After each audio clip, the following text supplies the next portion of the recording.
everybody. I'm solo at the moment. We'll have people from LoneSpeed, Team LoneSpeed filtering in.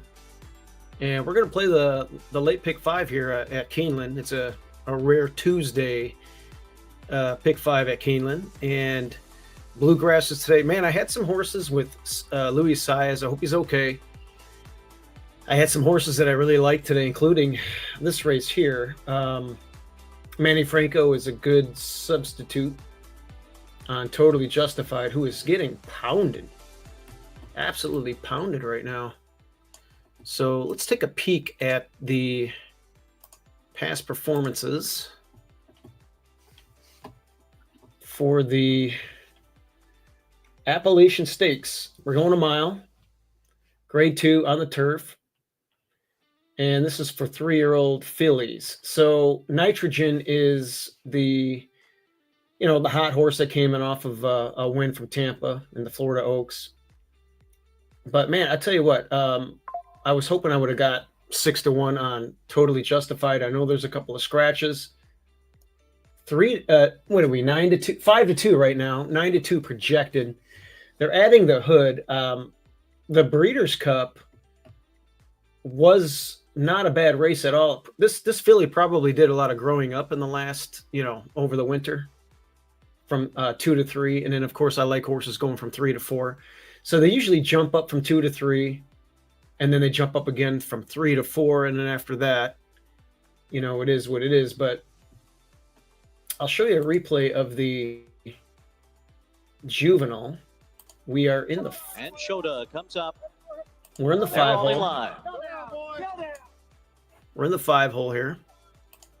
They're off in the juvenile fillies turf. Looks like we got yellow. Comes out the best. On the inside, Lake Victoria is going to be a part of the early pace. Thought Process is right there on the outside, and Keeneland is showing speed today. Watch the first turn here. Speed in behind them, followed by Totally Justified, and then Abiento to the outside a little bit. Or actually, it's not the first turn; it's on the backstretch. It was a little big, actually right there. And Keeneland is second. But to the outside. Coretto is third. Abiento is fourth. Heaven's Gate. You'll see him get a little tight again. 4 lengths off the lead and clear of Vixen. And then comes the big favorite, Lake Victoria. Ryan Moore has her 7 lengths behind at this stage of the race. Totally Justified, Nitrogen next, and to their outside, it's Scythian. She's in the middle of the pack. She's in yellow. Then Virgin Colada, Fiery Lucy, and Shota is the trailer. 22.25. And I think a little tight here. Quarter mile as they head up the backstretch. Hector Barrios and Thought Process, the leader, out there by a length and a half to Kilwin, Abiento, and to the inside, Coretto. Meanwhile, Lake Victoria's down on the inside. She's got 5 lengths to make up, and in behind a wall of horses with Thought Process to catch. Around the far turn they go. And then she's going to take Thought the Process, the leader. Kilwin continues to bear down. Overland route, a little bit her room now, and here she comes. lacking room. She's trying to get out. Trying to get out. Nothing. Exchanges bumps. And now she's going to finish up good. And I liked her energy in this race. She's just too good. Lake Victoria, undefeated, has won the Breeders' Cup. And of course, it was a good race. So anyway, look, that race was last fall. So it's not like it happened, Daughter of the mighty 30 days Frankel. ago or nothing like that. Undefeated 5 for 5 and now a Breeders' Cup champion. But at the same time, it was a trouble trip in a race where she, could have probably run better with a better trip. And she's freshened up, training well. A couple of good works on the grass at Palm Meadows. We're adding the hood. Don't know what to make of that, but she was actually my A in this race. I like the 1 and the 3 is my B's. Marcassi with Nitrogen, of course, and then Fione for Brad Cox for Machado. This horse, this filly hasn't done anything wrong in the last 3 starts, has run professionally in every race. Now it's, not going to get the Lasix, obviously, because it's a stake, but it's one that I kind of like. The 4, believe it or not, is my C.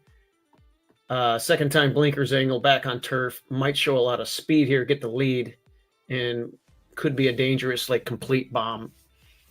But those are the horses that I'm landing on. Jenny, who is all playing today, Steve? Frankie, what's up? What's up, Steve-O? I was just going over the Appalachian Steak, and I was giving out my A's, B's, and C's. I showed a replay of Totally Justified in the Breeders' Cup, and it wasn't a good trip. And I think she's freshened up nicely from 2 to 3. They're adding the hood. I don't know what to make of that. There is a big jock change because Saez took a spill in race 2, as you saw, and he's off all of his mounts, as you know, and Manny Franco takes the irons. Yeah, I'm assuming his game plan today is probably send for the lead. Not a lot of speed in here, and Right. not a real exciting race to me. You got the 2 inside horses that are, running well, very talented, and Right. deserve to be bet. And then the 6 is the only horse that could upset those 2, I guess. So probably not a race if you're starting to pick 5 or whatever starts here. I guess it is the pick 5. You can't use them all, in my opinion, because you're really Yeah. you're really making it a bad start if you get. So you gotta decide at least single one of them, or maybe use 2 of them, but you can't play all 3. That just doesn't make sense for your ticket. I was going to ask you about the 9. I know it dead heated in there. It was first race off of a layoff. Does that horse have any talent being from Turfway? He's okay. I mean, he's going to have to step way up here against these kind. I mean, his Turfway race, he won by 10. Obviously, there's tons more there, but that Turfway track I've played it 2 years now. It was very, very speed favoring for a long time, and I have to look back at my chart here to be honest. And that day I didn't have it totally speed favoring, but a lot of horses were winning on the lead for a long stretch there in February, so that one probably helped by that a little bit. But yeah, not a crazy thing to hit the bottom of a try, maybe, but definitely has to step up to beat the 1 and 2 here. Okay. I have the 1 on my ticket. I have A's, B's, and C's. I wanted to try and beat the 2. I might be dumb leaving it off, but we'll find out in a few minutes. Yeah, you got to leave off somebody here. This is too short of a field to like I said. You start going too deep here, or using too many horses, and unless you're on a price horse, then it's perfect scenario if you're doing that. But I don't see that happening here. I think the 1 and 2 with the trip they're going to get inside. The 3, who knows how cranked he really is off the long, or the 6, I'm saying, is really cranked off the layoff. So not a real exciting race for me. I was mentioning the 4 as a possible total explosion bomb underneath if it was somehow able to get the lead today. Just second time blinkers and going back to turf. It hasn't really run fast. And is that just a pipe dream with these connections here?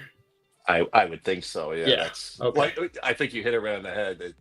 The horse hasn't really run fast, so that's usually not a good a good sign, I guess. So, but you're getting 41 to 1. I mean, so I would never talk you off too many craziness in a relatively short field on a 41 to 1 shot. Who possibly could get the lead, but that would be a big stretch to me. You're probably not even getting fair value at 42 to 1 right now. So I was going to ask you, are you playing in the Twin Spires contest? Yes, I am. I'm actually I tried to play a little chalky early, and the leaderboard is a lot of well-known names who play in Twin Spires who are top there right now. I'm in 6th, but I got a few tricks up my sleeve here still left. So of course you do. I played a little entry. I played a little exacta on some 2 chalks early on that looked like they were cinches to me to run 1-2. They did. So it kept me from buying a second entry by going broke. So I'm just gonna play out my 1 entry, and I don't need a lot of money probably to get a prize today. Right now, the leader has like 2,400. I have 1,100, and I'm in sixth, which I think they're giving away. Probably going to give away 6 prizes today. So Okay. I'm already right in contention, and now there's some stuff later on that I feel pretty confident on that I'm going to be able to hit and jump up that leaderboard and lock myself into a seat for whatever the Bluegrass Yeah. or the qualifier for the Kentucky Derby betting challenge here. And the way that is that tournament today, it doesn't matter if you win it or finish sixth. It's all the same prize.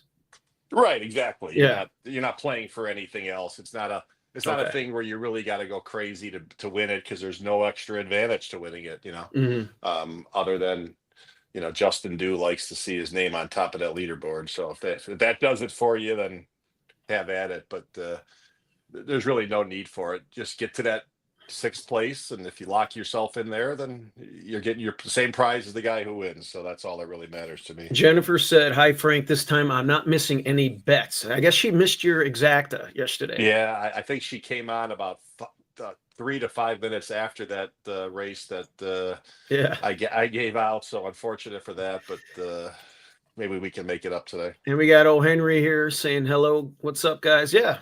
Thanks for joining in, Henry. Yeah, I think Dylan's joining here soon. I think. Yeah, Dylan's going to be coming in after this race. Dew, I'm not sure what he's doing, but he was supposed to be on at the beginning of the show, but I'm sure he'll pop in. And then everybody else from Team LoneSpeed. I told Brent, man, make a cameo.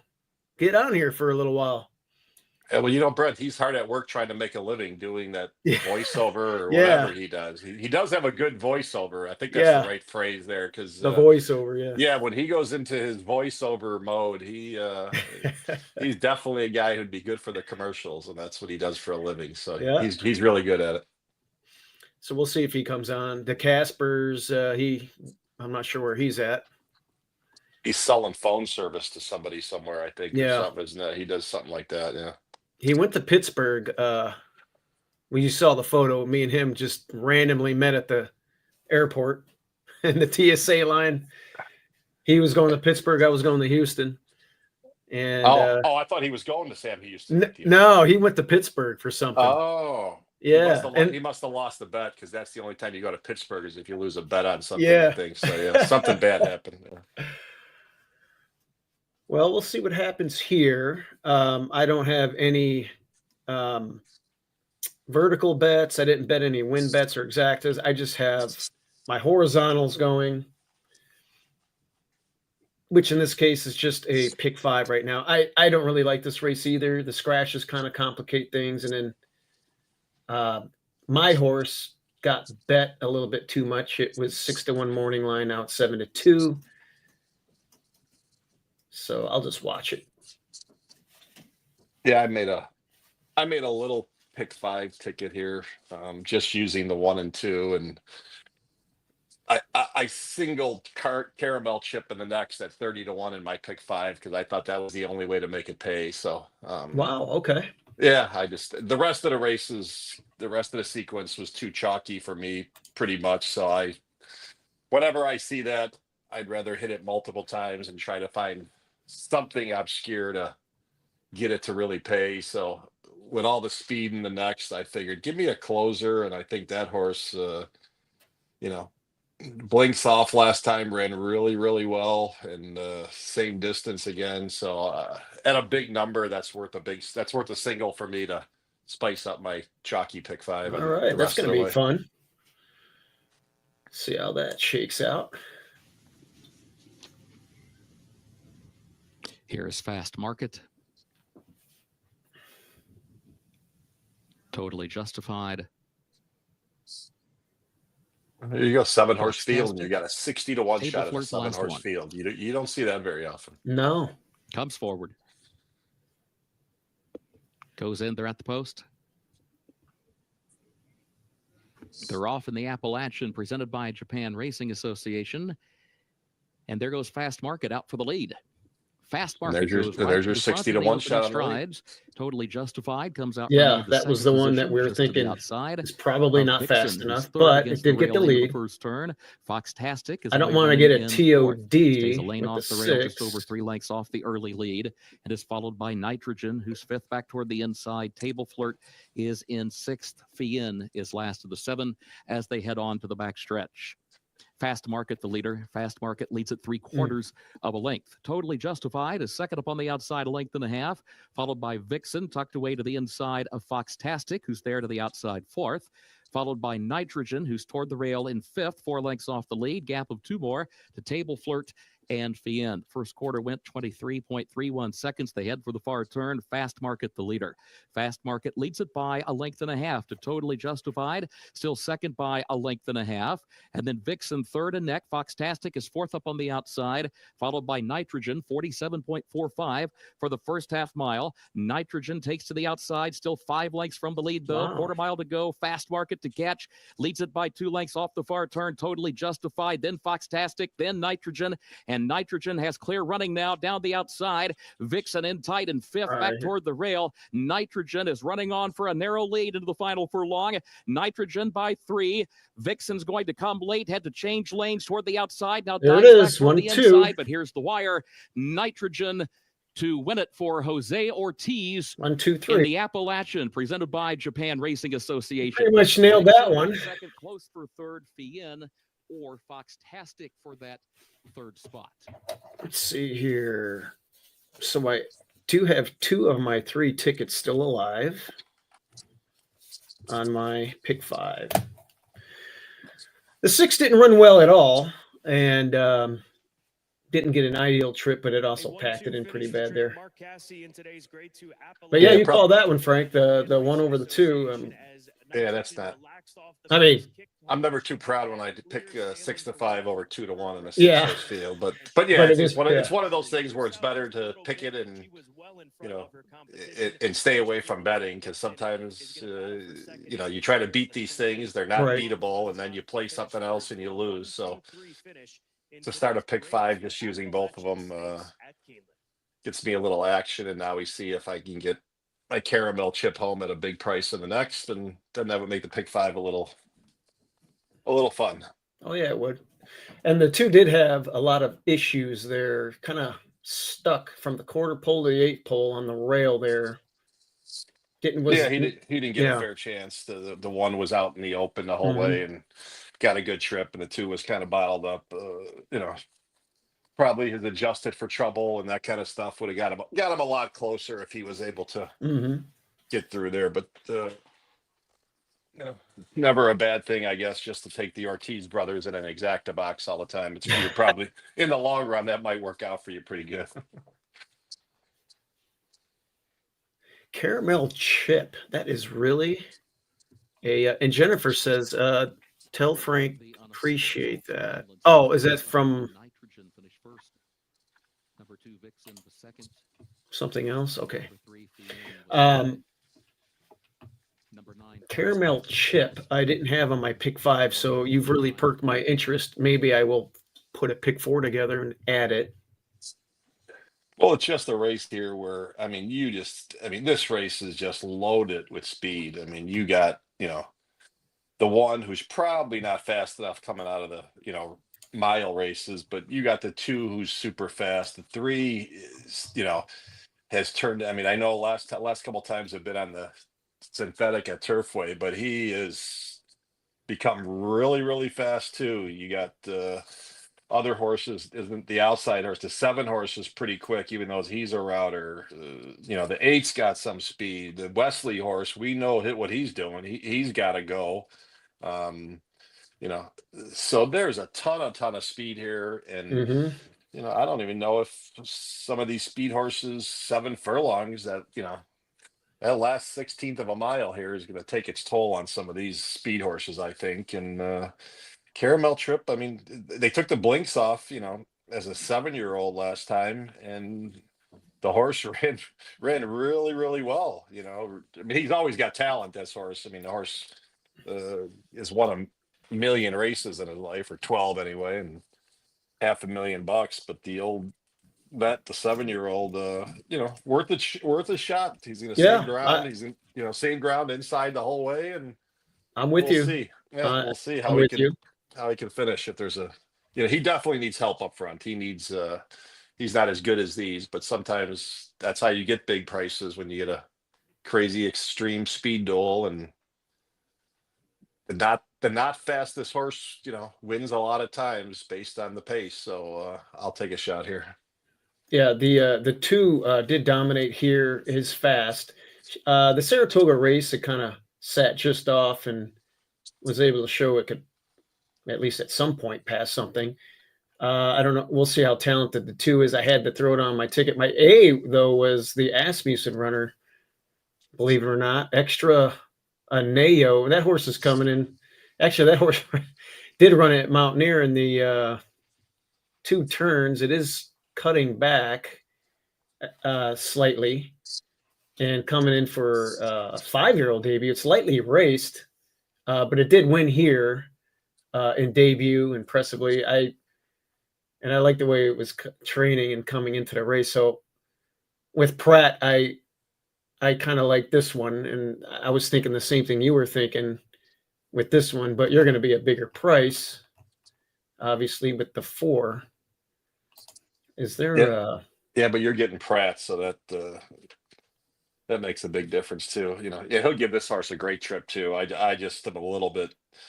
I mean, the horse did run, off the layoff last year, going to Churchill. I mean, that's the best race of the horse's life off of that layoff. yeah. A little closer to the pace.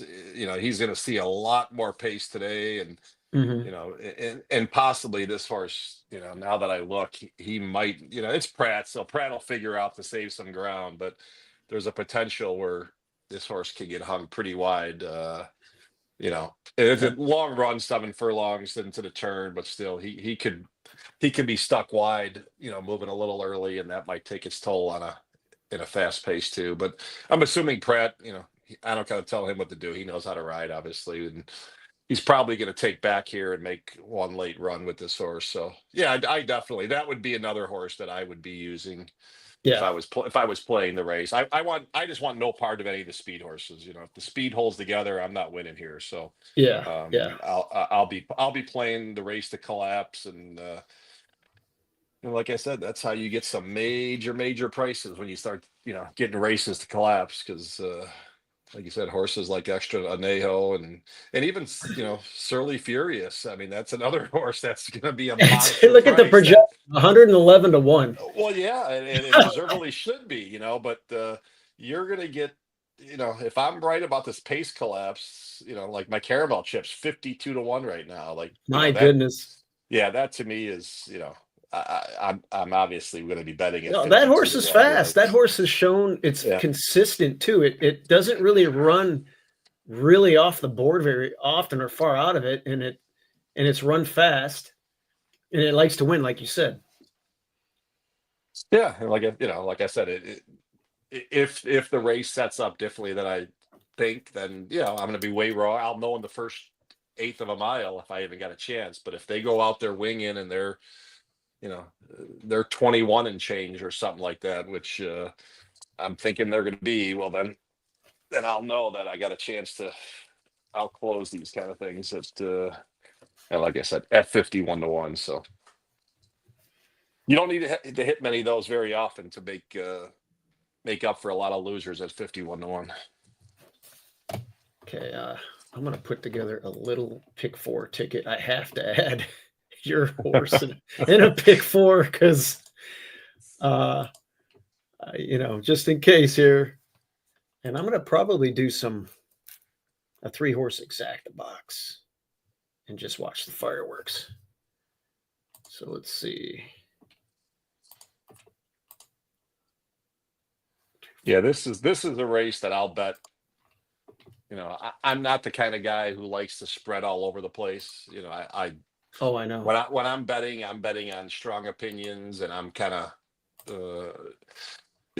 1 by 2 or whatever. In tries, I might go to the 3rd or 4th horse in the 3 hole, but I don't like to use a lot of numbers. I'm more like, hey, if I'm going to hit it and be right, then I want to get paid for it. But in this race, I mean, because all the horses I like are, crazy long shots, then I gotta spread a little bit, because if I don't, then I'm a fool, and something crazy happens where Caramel Chip runs second to Extra Anejo and Surly Furious runs third. I still want to get a piece of that try at whatever the heck it's going to pay. Many tens of thousands probably. So, Frank, when you hit your huge pick 4 of, I don't know, maybe 3-4 months ago, the way you bet that, you did what you said you do. You're thin pretty much everywhere. You have strong opinions, and then you bet way more than the minimum. oh yeah. I mean, I rarely ever, and that's not for everybody. I mean, Right. it's a lot of people like to go to the racetrack, and they want action, and they want to be alive and pick threes and pick fours and pick fives, and you know, I do a lot of work, and I want to handicap it and say, okay, if I don't like the sequence, I'm not betting it. But if I like it, you know, it. I think the race the sequence you're talking about. I think I was 1 by 2 by 2 by 1 or something like that in a pick 4, and Wow. and then you hit it for a $20 one or $10 one. You're only putting $80 into it for a $20 ticket when you're 1 by 1 by 2 by 2, and that's how I like to get paid. I'm My not big God. on I'm not big on spreading on 50-cent tickets for $1,000 trying to Yeah. trying to be loan ticket. You put 1,000 in and you try to hit it for 50 cents. Well, it's got to pay 10,000 to get 10 to 1 on your money, and that's not how I play. That's not how I play every day, and it's not how I play in tournaments. And but it's you can't be faint of heart, because you will have a lot of losers too when you're just playing real thin tickets. So but that's the way I do it, and I don't bet a ton of races usually, and I'll pick the best ones of the day or the best ones of the week, and that's where my money's going. I like it. Yeah. And that, I mean, I don't, that wasn't it a 6-figure score? Yeah, it was well up there. Yeah, That's awesome. and that's what guys who play every day, and or whatever circuit I'm playing. Kentucky's usually 4 or 5 days a week. It's a grind to play every day, and you have losing days. Obviously, anybody who tells you they win every day or bragging about this and that, they're lying. I don't care what anybody says. You're not winning every day. You're not winning every other day, probably even. And you need the big scores. You need the big scores You to need the even big out. scores if you're Yeah. going to play every day. Yeah, you need the big days where your 5+ figure scores. Like yesterday. I mean, that was not a real big bet for me, in that where it ran 7-8 in the race, and cashed for a significant amount, which will. I'm not going to say it's going to carry me through the whole month at Keeneland, but it's something where it's Yeah. significant. It's a significant score for me that I'll play in the contest this weekend and buy 2 entries. And you'll see when I play the contest this weekend. I like to bet early because I like the cheaper races, or the races that other people aren't playing, and most likely, I didn't look totally yet. I did look at the overnights and stuff like that, but pretty early in the day, one of my entries will be all in, for the 2,500 in one race, most likely, and I'll be shooting for, 20 to 25,000 in that one race. And if I'm right, I know I'm getting to the top of the leaderboard. Not saying I'm going to win with that one score, but my best bet needs to be the winning one. I don't like to try to hit 5 races in a row. I'm not that good to hit 5 races in a row. So I'll take my best and put all my money right in that one best race of the day early on. And then once I get, if I do fortunate enough to hit that race and have a good opinion, then then I know I'm in prize contention, and then I go, I'm in contention to win and have a 6-figure weekend, because whoever does win this weekend, most likely it's going to be probably close to six figures with all the cash and prizes. Well, especially with the talent of handicappers for that tournament, it's you're going to have a good score. You always, I know Dylan, a lot of players do it. You work backwards towards the front of the race card, I would imagine. Or you don't? I don't. In a one-day thing, Okay. I just for some reason I don't feel comfortable when I do that. If I start in race 10 or whatever the last race of the day, it throws me off. So I just start in race 1 like I'm handicapping a normal day, and whatever race winds up to be my best bet of the day or best 2 bets of the day, whether it's the first, second, last, I'm not worried about. I'm not one of those who likes to, I got to save money for the last. Well, if I don't like the last race, what am I saving money for? It doesn't makes no sense to me the way I play. So if I have to go all in the first race on Saturday because that's my best bet, then I have no problem doing that. In a 2-day contest, I do make sure and handicap both of the cards, like the Breeders' Cup Betting Challenge. I definitely handicap both cards before the first race on Friday, because I have to know, what happens if my best bets are on day 2. I don't want to lose my money in day 1, or do you have to bet on? Don't you have to bet a certain amount on a Friday though, or no? Yeah. And on the Breeders' Cup, you have to bet. I think I don't recall exactly. Like $3,500 or something. Something like that. I think it's maybe 3,000 of your 7,500. So you do have to make some bets. To get the mandatories out of the way. So you do have to do that. But, last year in Del Mar, I knew when I got off the plane on I think it was a Saturday, Sunday contest, I believe, Saturday, Sunday. So when I got off the plane Friday, I knew I needed to keep one bankroll intact until, I don't know, 6th or 7th race on Sunday. And I did just that. On one of my entries, I kept, my other entry, I think hit something earlier today on a mandatory or a optional race that I was just trying to get through. And then that one went broke, but I just made some weird bets just to get through the mandatories on day 1. And I kept my entire bankroll intact because I knew I loved I think it was 8-1, 7-1 shot on day 2 in race 7. And I waited the whole 2 days and hit that. And, bet went all in and got back, I don't know, 20. I made a win bet. I think I bet 3,500 to win it for something like that on the horse that was 6-7-1. Got back 20 some thousand and got me in contention. And then somebody ran me over. I think I lost last year in the Del Mar contest. The last 2 years, I've now finished second at Del Mar in the summer contest, and I got run over by $500 last time. 2 years ago, me and Helmer's. I remember that. Yeah, we were battling each other. And I was watching that. Yeah. He wound up blowing me away by about 10 grand or 8 grand. But last year I finished second, but I think it was $500. So that one made me second guess a few things that I could have done differently to get up to first place. But you got to be prepared. That's what I'll tell people in contests. If you're not prepared, whether it's NHC or any contest, you better have a plan in place, because you're playing against the best players in the country. I mean, at Keeneland this weekend, you're going to have, I'm sure everybody who's, ever won in the last 5 or 10 years is going to be playing in Keeneland, whether they're there or playing from home.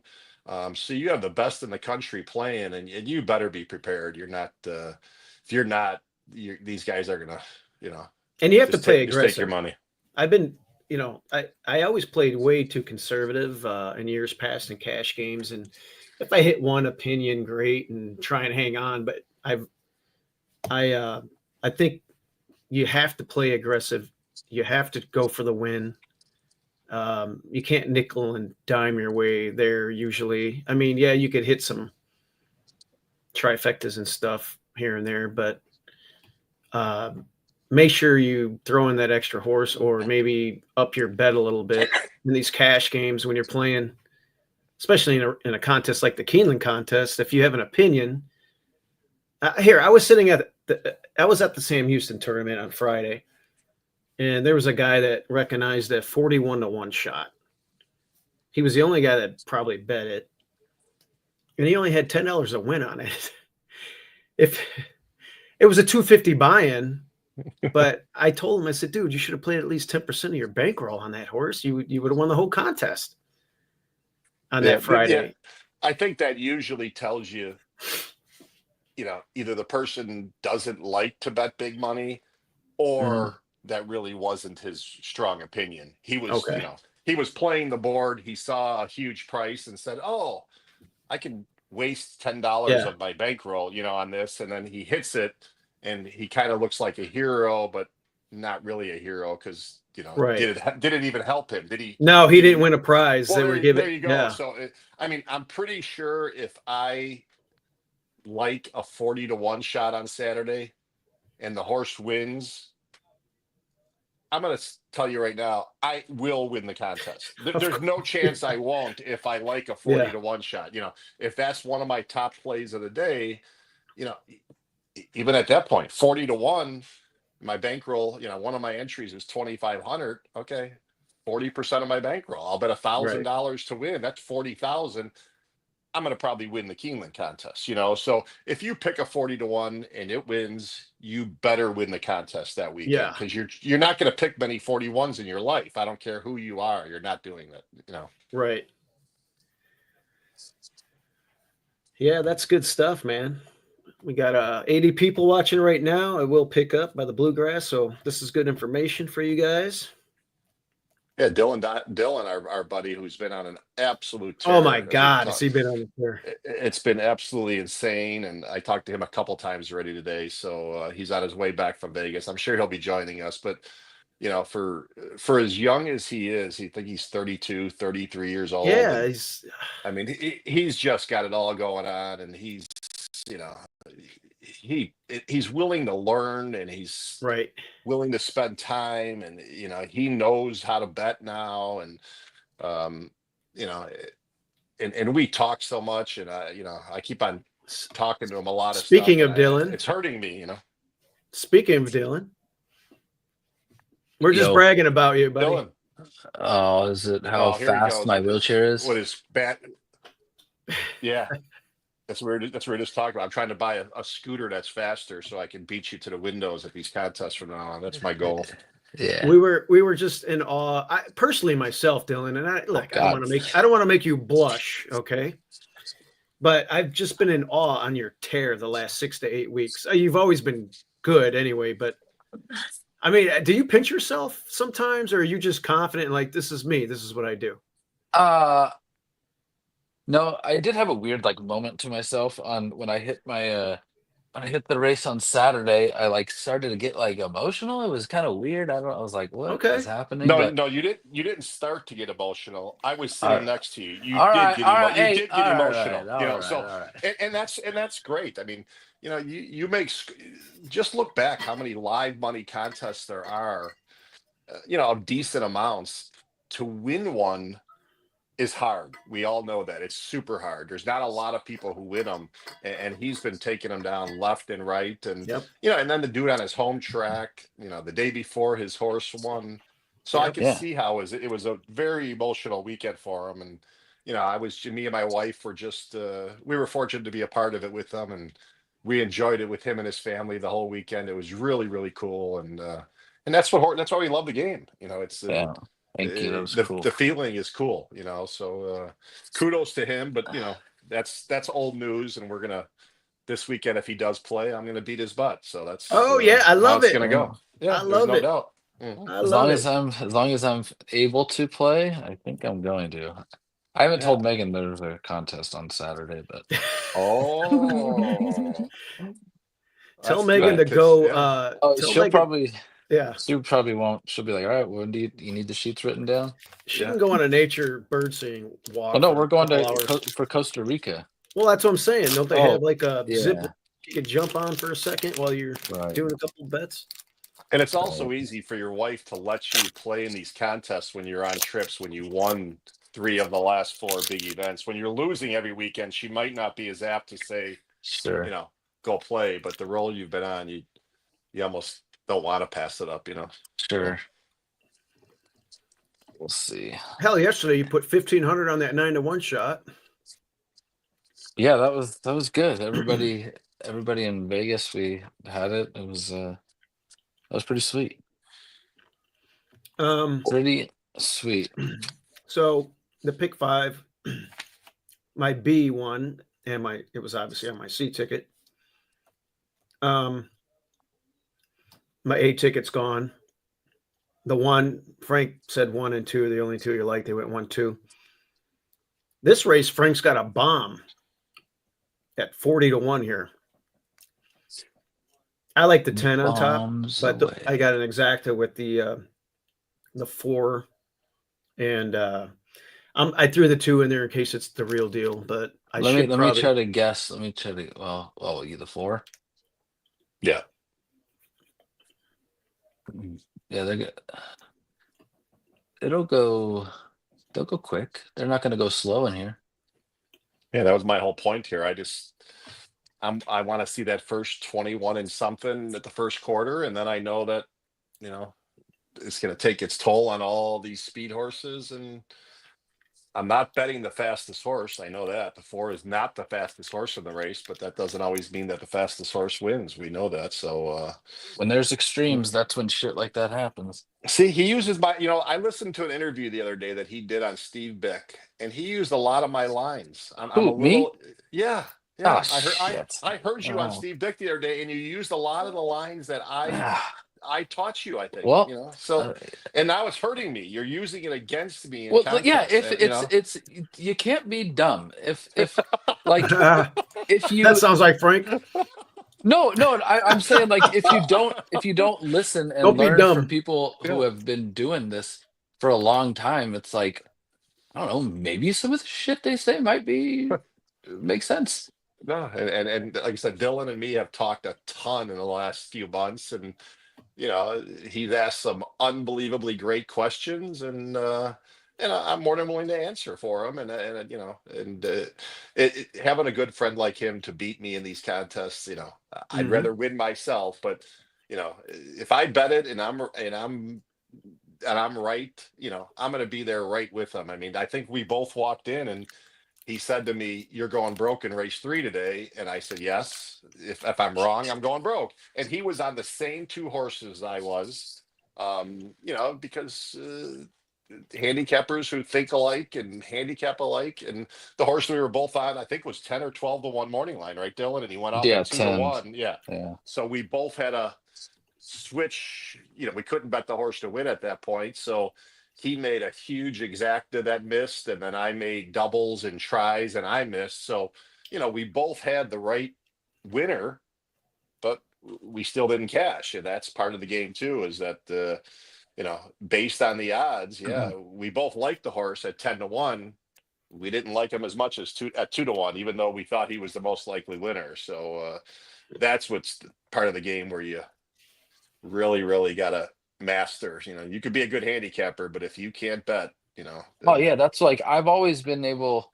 Like I've been doing this for a long time, and it's like I knew I had skills, but I was just betting very poorly. And that's me sometimes. And when but you have to learn. It's like it's that. Oh, that doesn't make sense. That doesn't make sense. This doesn't make sense. It's very simple. You have to be so simple with stuff. The simpler you are, the better it is. Well, I started these tournaments and everything with the mythical $2 win place. And everybody knows how to do a win bet and shit like that. And then learning how to bet an exacta, learning how to bet a trifecta, stuff like that. I've kind of gotten more aggressive with that. And I used to just do a 4-horse box back in the day. And it's good to have an opinion on top and then throw a couple underneath and bet more. Yeah, for people like, me and Dylan we both listened the other day. I told him to listen. I don't know who ITP is on.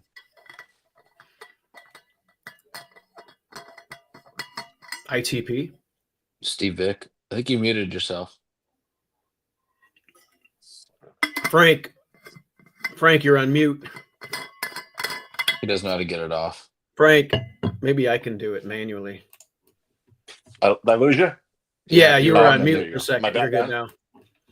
Yep. Oh, okay. Yeah. So if you listen to him, he comes off a little weird, I think, to people, but the guy knows how to bet, or he at least tells you how to bet, to make sense mathematically. And like the first example that he'll tell you in his first race of the pick five, if there's three favorites in the race, you can't use them all. In the long run, it's not smart. It mathematically doesn't make sense. So even if you only use one of those three in your pick five and you lose, well, the next time you might pick the right one, and it makes sense mathematically. But if you spread too much, Ugh. you're never going to make up when you're going 3 by 4 by 5, because it has to pay crazy bombs away for you to do it. And Yeah. it just doesn't make sense. So listening to his podcast or his interview, I think it was on Chris Larmy's. Larmy's show. It's a great listen. He really helps people the mathematical way, and and that's There's no way bigger. handicapping. Yeah. There's not even talking. It doesn't matter. You could. That's Yeah, the Bet he's with not- the Best he's not- podcast. That's Yeah. Chris Larm's. Yeah. Yeah. Chris, I've known Chris for a long time. I broke in with those guys, him and Scott Carson, with publichandicapper.com, and they were kind enough to ask me to be an editor there, pick races every Saturday. I won that contest in 2011. I think I showed you guys that that trophy. It was pretty cool. They don't have it anymore. It used to be It was Sport of Kings, and now it's gone. Here we go. Into line race 7.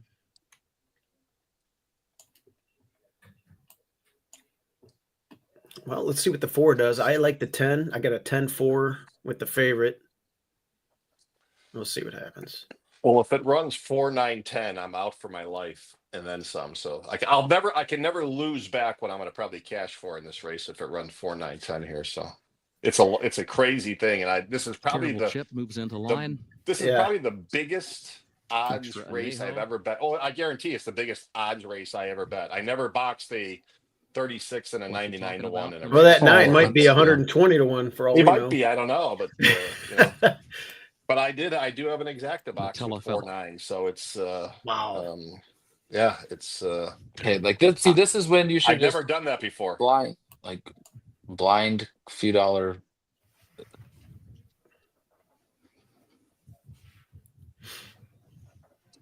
This is going to be interesting. Yeah, and we know most likely I'm going to be wrong here, but It's okay. yeah, all right. I'm not worried about being wrong on certain things. Oh, something ain't right here. 5. Is that That's a what I saddle slip maybe, or what's going on there? I don't like that they bet my 10 down so much. That's never good, I don't think. Oh, I'd rather them. Well, not that much. They cut it in half. This could be a good sign.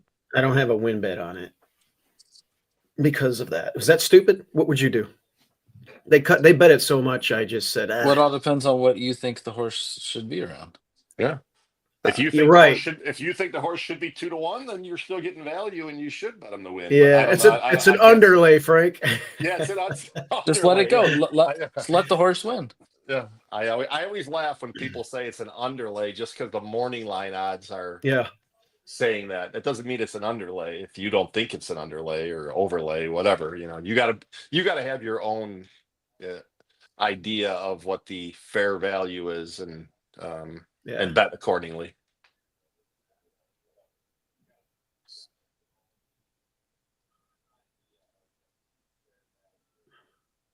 Trying to figure out what they're doing back there. They're probably gonna open the gate for the 5, maybe, to get in. That's what it looks like there. Aha. Yeah. Frank, I passed you on the leaderboard. You did? Yeah. Oh boy. Here we go. I didn't The even last look at it. race. You did? Yeah. I definitely don't like you anymore. Is that okay to say on air? I can say that, right? Yeah. He's 1,000 miles away now. Oh yeah, I just looked at the updated thing. Yeah. You guys both got to finish top 6. I think you guys will get 6 it done. is that 6? That's what we're Yeah. I think Okay, so. there. No, well, fifth, sixth, you get 1,800. Oh, so fifth is to get the Kentucky Derby seat. Mm-hmm.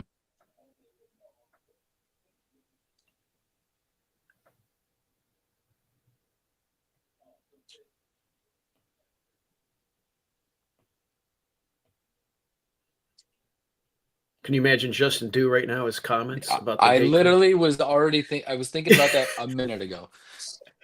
Oh man. What happened? Where is he today? I don't know. Susie said no. Susie, yeah, has got his nuts in a jar on top of the mantle. Oh wow. She saw the bank. She saw the bank statements. Yeah. I think he's still cross-eyed from that race yesterday when Horses Dylan now hit for being that big backed out of money, the and gate. Windows remain open. he bet his Every- Patreon horse. Someone's getting scratched. Who is that? The I 11? hope it's not one of the speed horses. Right. It looks. Is that the 11 right there? The worst is when a prices get or a I horse don't you want don't like. I don't want Wesley to get scratched. Yeah, Wesley's that horse is probably going to take. Yeah, he Well, yeah, is it's getting 5-1. scratched. That changes Your the attention, whole. please. A late scratch. Scratch number 11. What you talking about? Injured in the gate. Keeneland Now seventh that- race. Now that Can't changed cancel. for that- Scratch the You 11. can't cancel that. What you talking about? Injured in the gate. Well, you still got Prince of Power. Yeah, but that's the one that was going to put all the heat on everybody for the speed. So From the outside. yeah, he was going to force everybody to go. But I'm going to still stick with what I played here. And mentally, I couldn't get over it if I cancel the 4-9. Oh my God. No, The yeah. jump off the bridge equity is insane. I'd be with Justin Dew right now. So I'll just stick it. If my horse was 2-1 or something, I'd be canceling because the race is going to set up different. But it's still going to go fast enough, I think. So we'll see. Wow, that 2 is $5. And just so you know, Dylan, that Brad Cox horse in the first race today was, I think, going to be heard from down the road. He ran real fast. That layoff horse that ran at Saratoga last year. Oh, I'm looking at Invictus. Wow, everybody pounded that thing from 6-1 to 8 down to 8-5. So there you go. That means it should have been 5-2 morning line, and lost to Chancer, McPatrick in debut, and some other ones after it had a bad trip or whatever that was. Now the 5 still acting up. Oh, hopefully Dew's not coming on here because this would just be. Oh, he would be suspended again. Yeah, we'd have to suspend him for a longer time. Yeah, a long time because Yeah, PETA would be, trying to shut down my YouTube channel. Right. Yeah, we can't have him on when horses are acting up. It's just, yeah. And then the Caspers, he wants every horse to run when they Once act again, up moving in the into gate. He line doesn't for want to race scratch 7, them. the Commonwealth.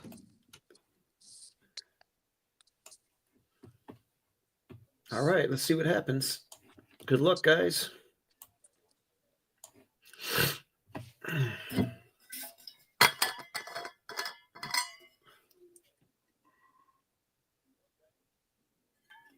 Surly Furious comes forward.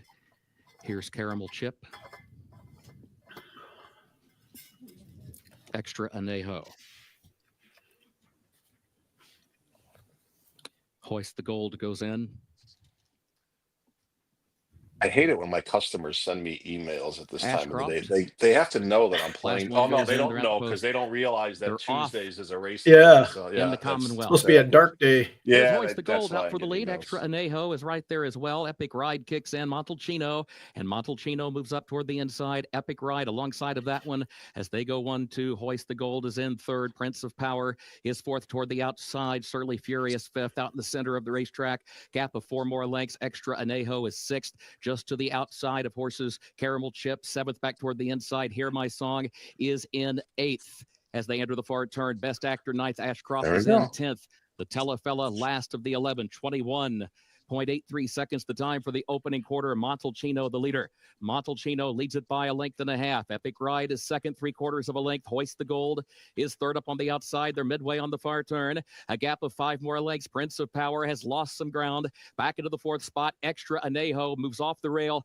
5th, still 9 from the front, just over a quarter mile to go. Montalcino has the lead off the turn. Epic Ride between horses. Hoist the Gold up on the far outside is still Come on, third. 10. Montalcino is the leader. Montalcino by 2.5 lengths. Hoist the Gold tries to take aim, but is still second Come on the on, 10. outside. Extra Anejo down the center of the track. Then Epic Ride is in 4th. These horses Extra are Anejo, tired. Hoist the Gold, Oh. trying to reel in Come on, 10. Montalcino at the Let him down. 16th pole as they run through the final furlong. Oh. Extra Anejo will get there for Flavian Pratt on the line That worked. to win the Commonwealth.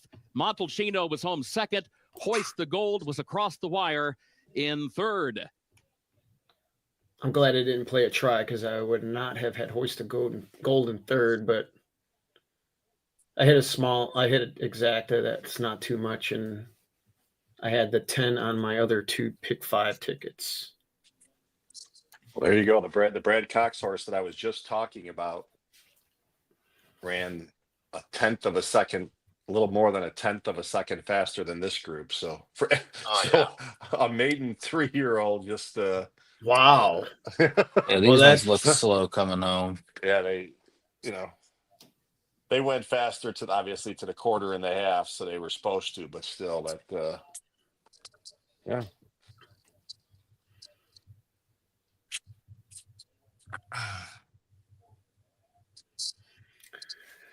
Well, they bet it down, but it ran like it got bet. Yeah, he looked like if he was ready, he would get the perfect trip. Pratt, like I thought would do, just take back here, took way back, let the other guys do all the dirty work and just outclose them. That's a plus, having a good rider like that. Yeah, that's a nice horse too.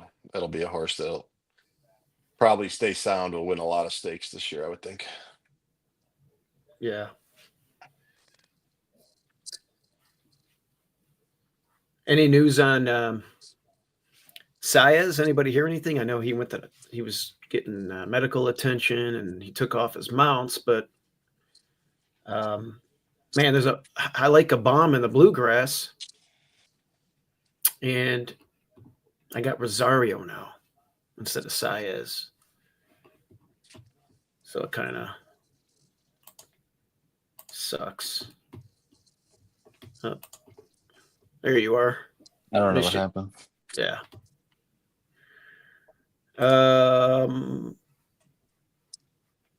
Okay. Smiley faces for Oyak 9. My dad's online.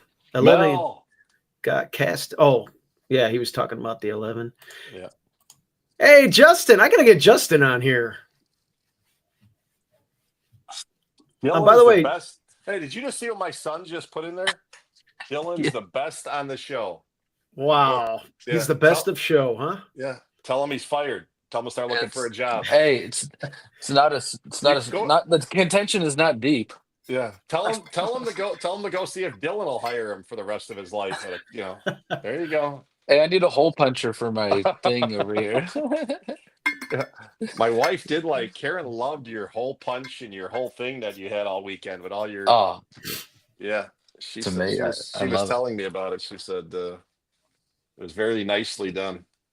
Oh, she could appreciate it. She's a teacher. She likes that definitely. organization. She did. She likes stuff. that stuff, right? Yeah. It's like I like going to Office Depot. Hey, Frank, how was dinner last night? Oh, it was terrific.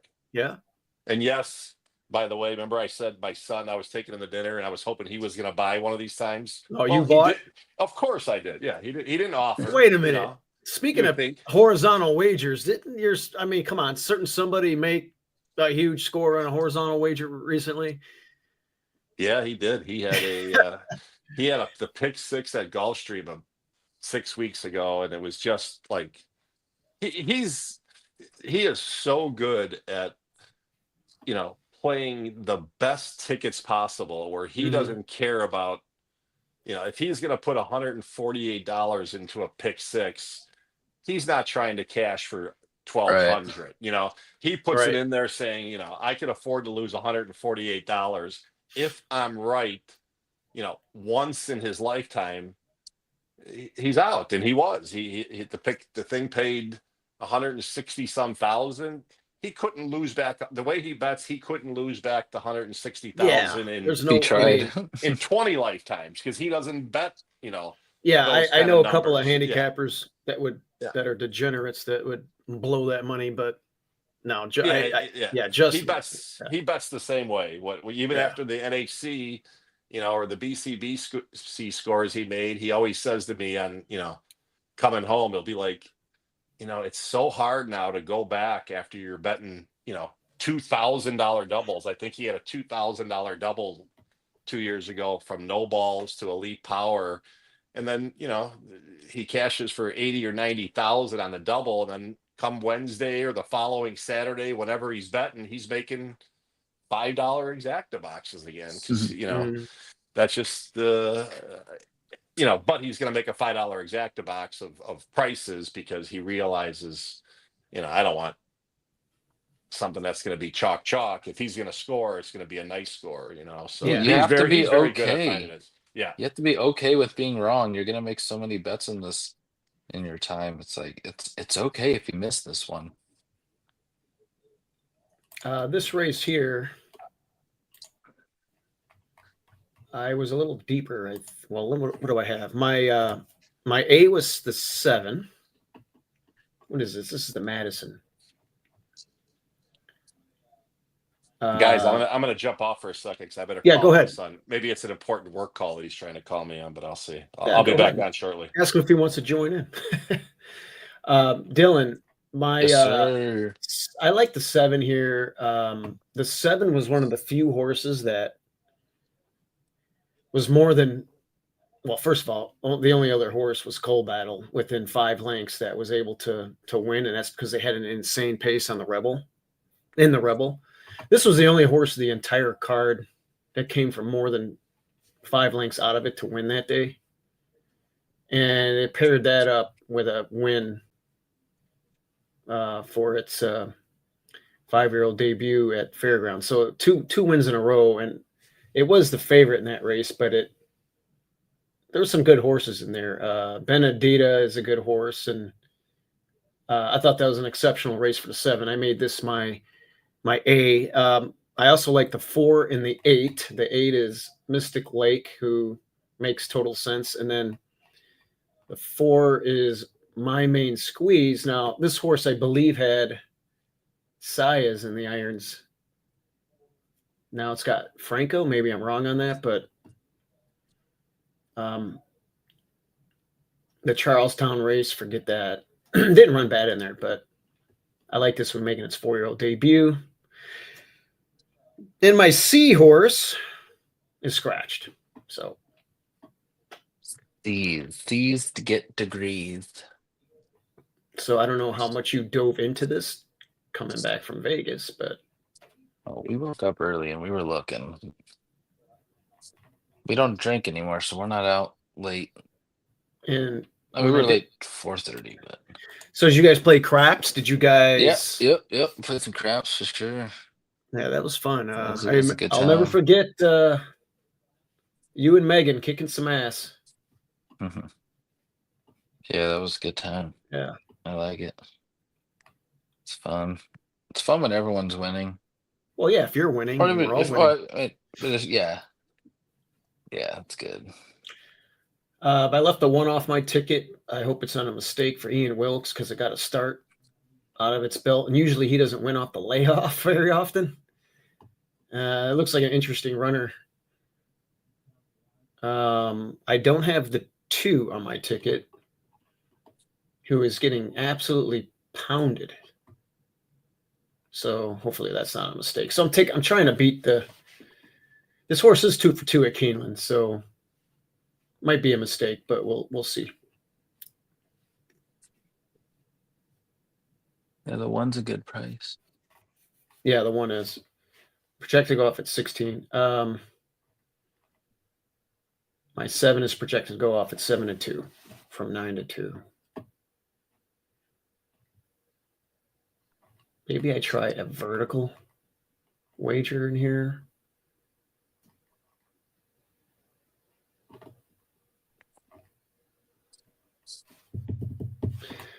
Safi Joseph. Lepau. It's interesting that Safi ships 2 up and has them both in the race.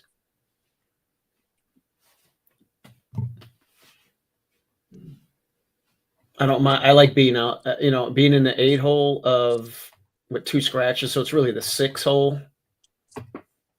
I like that. I mean, I know we've talked about this before, and I have arguments with my dad about it.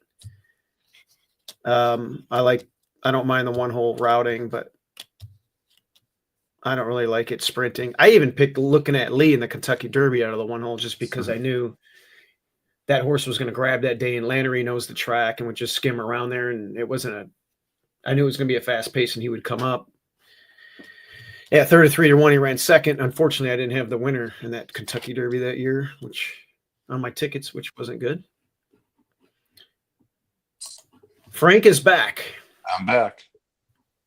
It was a good call. He's got an opportunity to bid a huge job, so that's good. All this work that he's signing, Justin, for our company, he doesn't realize that it makes the price of the buyout that him and his brothers got to buy me out of just go up every time he signs. Oh, that's good. So it's perfect. Yeah. Get new accounts. Yeah, they are. They're doing a good job. They're kicking butt, and hopefully they'll let me retire at the end of this year, even though my wife doesn't want me to, but yeah, but you're never retired. You could go full time like Dylan here and start whipping his butt, huh? yeah, it's time to do it. It'll give me more hours instead of wasting on selling insulation. I can go back and tacky, man. Are you gonna have a big retirement party? Well, I'm hoping you're gonna throw it for me. Out in LA. Yeah, right.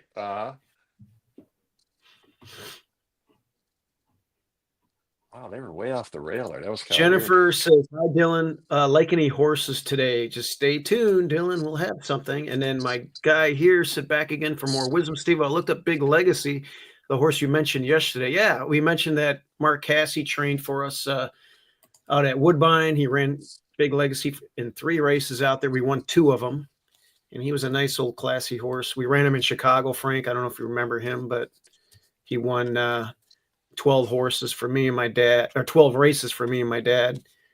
And then when he got cleaned off of us, he won 8 more races, lower levels, but he was a 20-time winner. Wow. And I didn't know. I don't remember that horse. No. Yeah. Big Legacy. Frank mentioned a horse was a C. I'm assuming he read Steve Chris' book on betting exotics. Yeah, I'm not a big C guy, meaning I usually don't go that deep in my tickets. So it's usually, like I said earlier, I don't spread that much. So usually when I do tickets, it's usually A's or B's, and that's how I construct my tickets, because I usually don't go that deep to get to the C's anyway. So, but it's not, it's not wrong for everybody to do that. I'm not saying that you shouldn't do that. It depends, it depends what your end game is and what your goal is. If you're just here to recreational and, pass some time and stay in action, I get it. Going deep in things to have some fun, it does make sense. But, when you're trying to do it to make money long term, you just don't want to use a lot of horses in a race. Typically, it's not and not saying I don't do it. Mandatory payouts, big carryovers, I will go a little deeper to this, my C type horses, but on the day-to-day stuff, it usually doesn't happen. I think, Dylan, you do a lot of ABC stuff more than me, right? You'll spread a little bit more on your, but you'll still maximize your A's. Oh yeah, Yeah. Definitely. I'll have like all A's, because if it's a C, it's going to be a 50 cent. If it's like for pick 5 or whatever, it'll be the minimum. Right. But then if it's all A's, I'll have it 5-6 times. Yeah, and I think that's the thing the point that I'm trying to get across, as Dylan just said. If you're making tickets like that, make sure your best opinions It's not just for 50 money. cents. Right, exactly. It can't be. No, you can't do that. Your best opinions should get more of your bankroll every day, whether it's a pick 5 or a single race. And I hear people all the time say, "I love that horse." That's a phrase. That's a phrase that's really something. Me being married for 30 years. If I said every day that I loved a horse, and then told my wife at night that I love her, it doesn't sound as important. So you really got to pick your times that you really love Yeah. things. So I guess that's the point. Do you really love it, or how many horses could you love in a day? That's the point. Well, I love the 7 here, There and you I'm go. and I'm That's and I'm good. gonna bet it There accordingly. you go. Okay. And then the next race, you're gonna love somebody else. But you can do that. You're a single guy, Steve, so you can love Yeah, as many as you want. You're okay. Me and Dylan yeah, have a little tougher time Oh, getting away with mother. that. So there you go. yeah. I'm an eligible bachelor Hold that on needs. one second. I need a wife that knows how to do dishes and do some laundry. And that might be the reason why you're just not married. That might not be the way you're going to eat in one of them. Just so Yeah. you know, Steve. I mean, at this age, that's all I'm looking for. That's right. Okay, there you go. That's better. That's all I'm looking for. Uh, Oh shit. Oh man. Let's see here. Isn't this Justique? Isn't this Steve the Casper's horse from years ago? Wasn't he like Is it? there was, I think there was something like this. Was there a Justique horse or a He's yeah, 'cause I got the. think this is the one. He was very high on this horse years ago, and then I think he bet it like 5 times in a row and then jumped ship and said, "I'm never betting this again." And then but I think this was one that he chased for a long time. Gosh, I'm so torn about the last race now. It's Sias off of the Brad Cox runner in the Bluegrass. Did you have an opinion in the Bluegrass? Did you spend any time on that yet? Well, the opinion will be the best Admiral Dennis could run there is third, and that's just even a stretch for me. Okay, so not big on him. What about Burnham Square? That's the only other horse that I kind of liked. Yeah, I mean, I think that you know, I think it's a 3-horse race. East Okay. Avenue. There's no chance, in my opinion, that East Avenue is going off at 3-1. He, I think I said this yesterday. Nick Tamero. It's hard to do morning lines at Keeneland or anywhere, but I think that horse goes off way higher than 3-1 today. I agree. I'd be very shocked if that horse is not 6-7-1. Yeah. Kind of thing. So. And the way that race looked, and we'll dive into it later, but Chancellor McPatrick, the consensus has been that, all of his wins were at 1 turn, and he hasn't really shined at 2. And I know Dickie Nielsen likes it.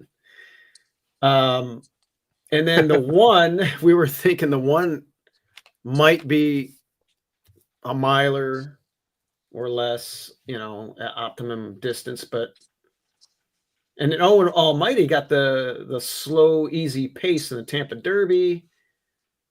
So I don't know. That race to me comes down to how does the race get bet? And I think that's what I say about a lot of situations where, sometimes I can like a race, and then if it's not bet the way that I liked it or whatever, then I'm not betting it. If all of my horses get over bet, the race is not a good bet for me then. And that race is definitely gonna make me bet or not bet depending on what happens. If East Avenue is 3-1 or less, and you get a price on Burnham Square and Chancellor McPatrick, then it turns into a betting race. But just to say that right now that I like that race, it depends what the odds are. I have an opinion. I think Chancellor McPatrick is, and Steve-O, I don't say this very often. I was totally wrong on Mahima yesterday. She's just not at that level I thought she was going to be, so I was wrong there. And last year I was real high on the Oaks winner, Torpedo Anna, from her first. Who's running again start on Saturday? Yeah, and Chancellor McPatrick, to me, other than sovereignty, I think Chancellor McPatrick is probably the second best 3-year-old in the country, and I could be proven Wow. I could Okay. be proven wrong today, and I Okay. most likely will, but but I just thought super impressed by that horse last year All right. in the Breeders' Cup Juvenile. Horse had no chance. The pace was was Yeah, the super pace was slow. super slow in the juvenile. I'll agree with Right. that. That's The why, horse, yeah. yeah, he broke from the 10 post that day, had no chance to run. Last time, again, he had to try to do all the dirty work. He's not a horse that's going to be close to the pace. He doesn't want to run close to the pace.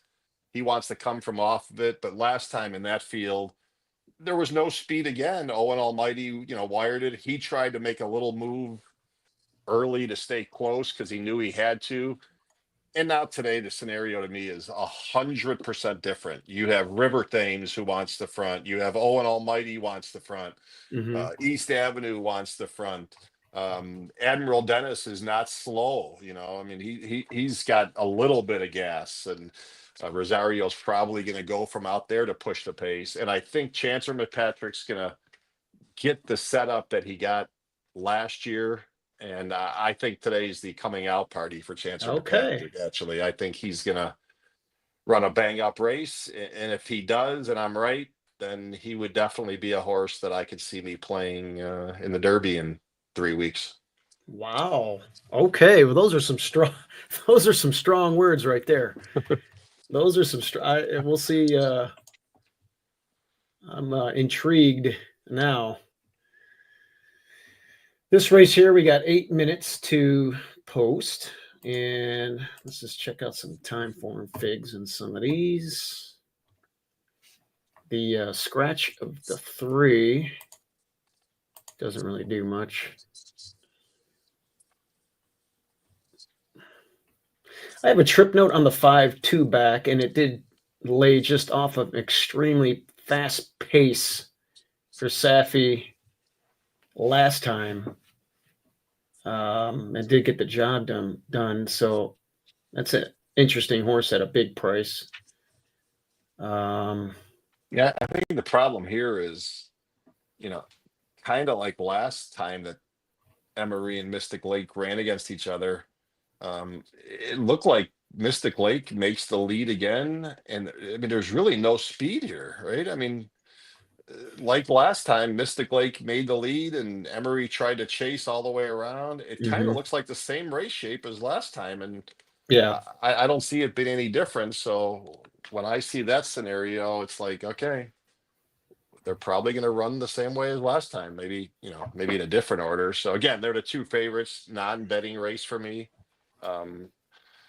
I think they're the 2 fastest horses. I think the race shape fits them both the best, but I'm not willing to take a exacta box that's probably, what is it paying 4-1 maybe or something like that for those 2. So I won't be betting here.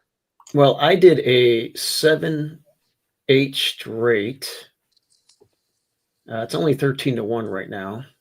The reason why I picked, well, you already know that I like the 7. But I think it'll be a little closer. And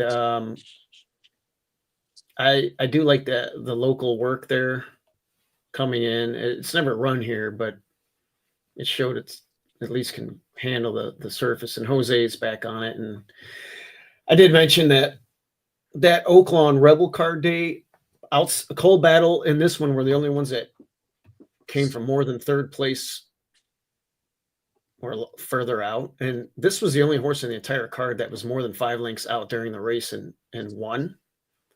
So I thought that was pretty impressive. It was the favorite that day, but it beat a decent field.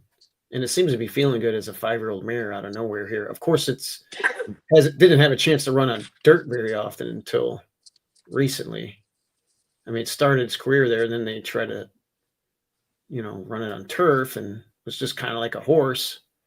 It's really perked up, and we'll see. We'll see what happens here.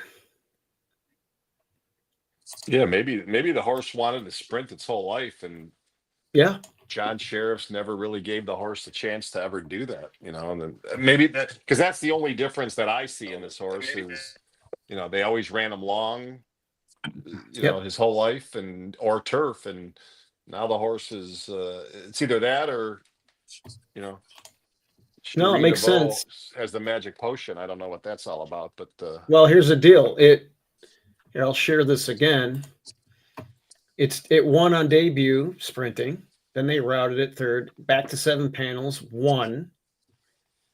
So it's one that you can't count that hill down the hill race, and that was turf. Every dirt sprint, it's won. It's 4 for 4. yeah, no, that definitely is a possibility here. And it's it's weird that Sheriffs never ever went back to that after the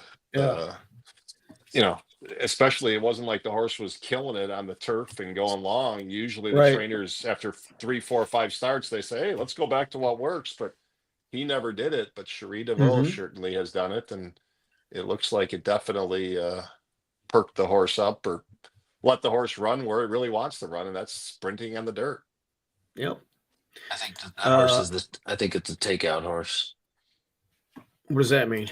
I don't like the horse today. Oh boy, jeez! Thanks for raining on my parade. Frank has a few more years at this game. Does he remember what they used to call the Bible decades ago? Tom and Ansley, Complete Guide to Thoroughbred Racing. No, I don't know. I don't know what that is. That a book he's referring It's an to? older book. Maybe it's from the 80s or 70s, and he thinks you might. The only book that I've ever, read about horse racing is Byer's book on how to make figures and all of that stuff. That was the only book I've ever read that on horse racing. I early on, when I was a degenerate and losing, like I think I said this many times on podcasts or shows, that I wanted to get better, and I realized the way to get better is make your own numbers and spend a lot of time at it. And I met a guy at Arlington who taught me all that, and the Buyer book, and doing my own numbers, whether you call them Frank Mastari numbers or Buyer numbers. And he taught me how to adjust for pace and adjust for trouble and all of that stuff. And that changed, that changed how I did. Before, I was losing. And now it keeps me in the game, and I do have some success in at times, and At times. you can do it if you spend the time and you handicap the right way. That's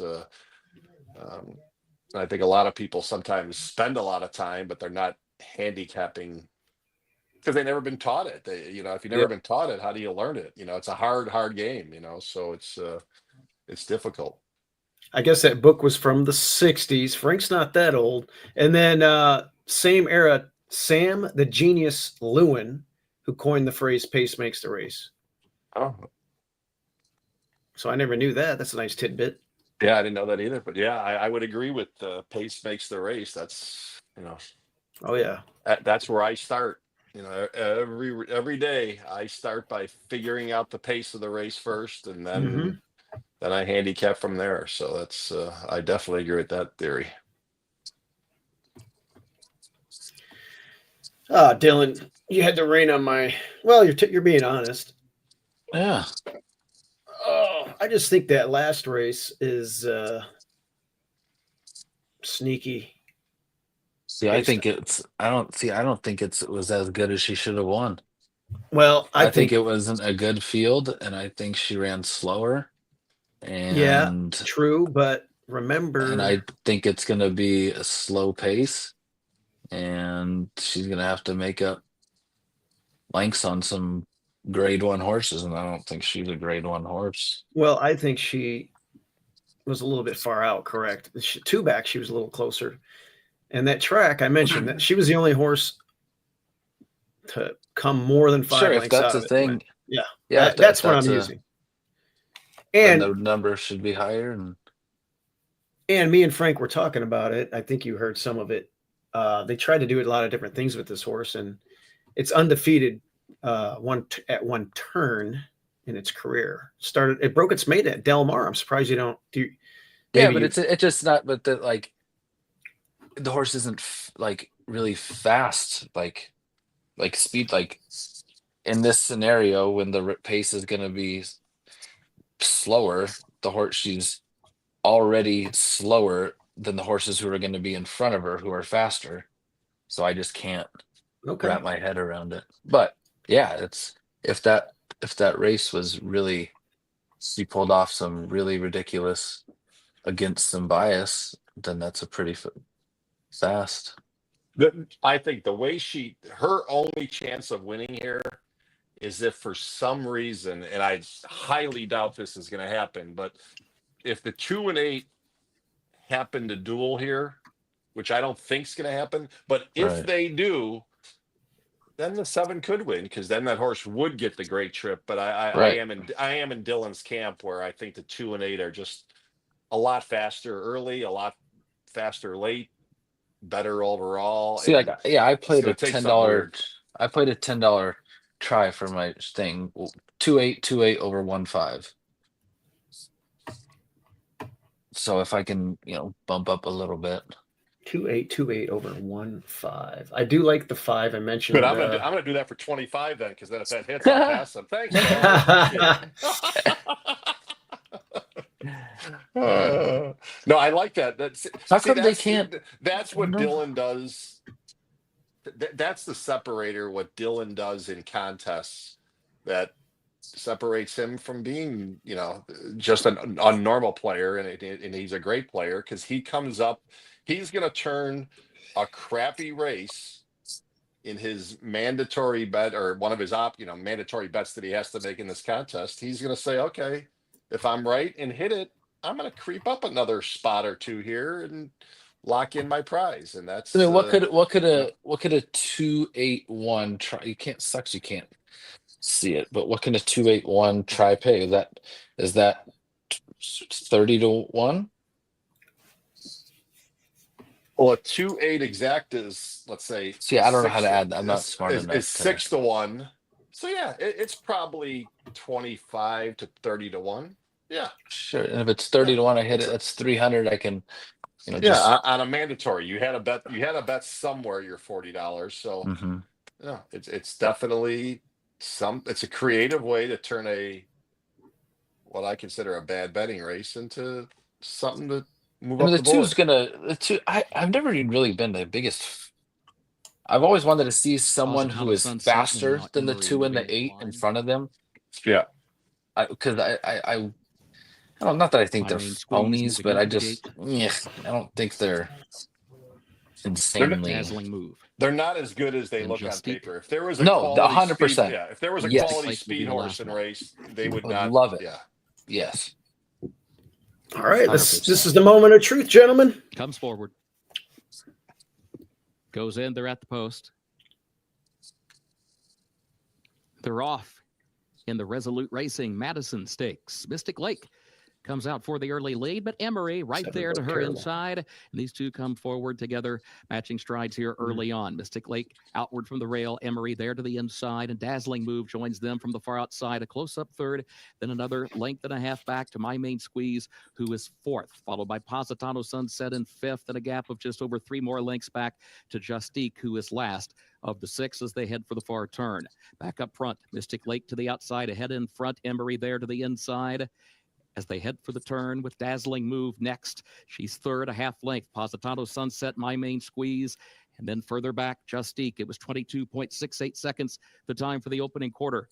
Emery to the inside, hugs the rail around the far turn. Mystic Lake is there. Dazzling Move seeks to join them. Third up on the far outside. Still a length off the front pair as they turn for home. My Main Squeeze has to go to the center of the track. Positano Sunset is in behind horses, looking for some running room. Emery, Mystic Lake, then Dazzling Move. Positano Sunset finds running room now, and My Main Squeeze down the far outside. My Main Squeeze, Emery, Mystic Lake, Positano Sunset, 4 of them battling for the win in the Resolute Racing Madison. The 16th, Positano Sunset, the best turned out, is the winner of the Resolute Racing Madison under jockey Julien Leperoux for a 14-1 upset. Wow. That's fair. I mean, the horse is definitely a 7 furlong sprinter. doesn't like 6. The miles, it's like 7 is perfect for this horse, and the horse never looked like a loser last time. Yeah, that's Yeah, fair.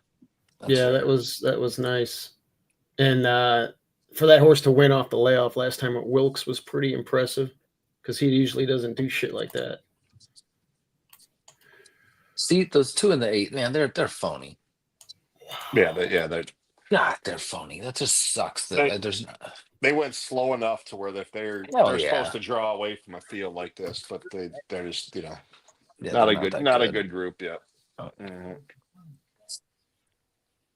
My horse ran like, well, first of all, I thought it would be closer. You were right, Dylan, but it didn't break good. I was expecting it to be closer than that early. It was way out of it, and it tried to make a move into that, and it just fizzled out. Ran terrible. See, that also like just the horse just got slower last time and did the same thing like at the gate when they start breaking slow from the gate, and that just it's just God, I it's almost scary. added that one horse on my C ticket, and I didn't. Yeah, I didn't play the pick 5s. I would have definitely have. Yeah, No good. It's no good, no good. I mean, I was counting to see how much I was gonna win halfway through. Yeah. Oh my shit died. The opening quarter didn't look scary, but I guess they picked it up. I don't know. No, they went. They didn't. Now Oh, that quarter and that half relative to other races today was slow. yeah, Yeah, that's yeah. that. The That 2 and doesn't- the 2 and the 8, like Dylan said, they're both kind of phony and Yeah. nothing special.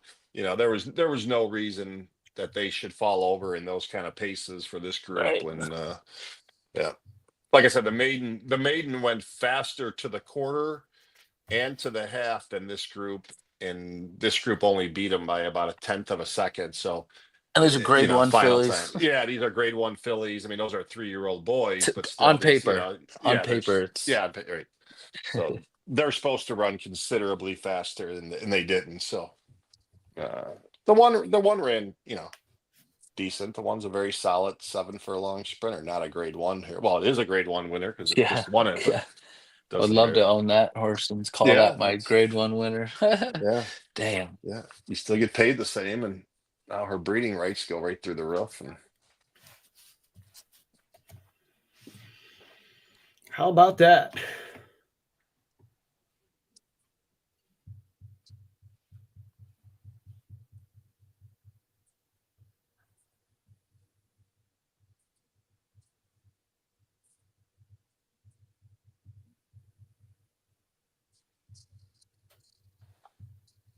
before I die, I hope to win a stake race with a horse that I own at Keeneland. We ran. I mentioned it yesterday in the Lafayette 20-something years ago. And that was, I mean, full experience. The green jackets. No, were they green jackets?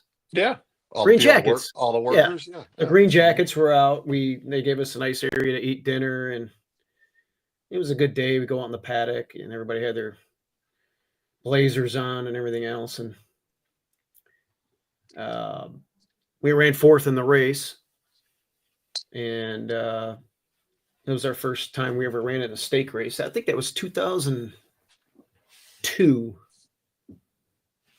I want to say. And I mentioned Cashel Castle. That was the Chris Block runner. That was pretty freaky fast as going one turn.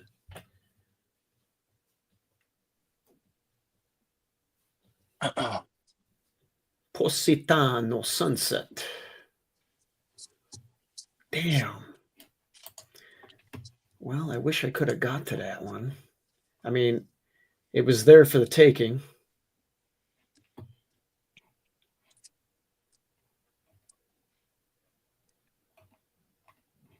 Good race.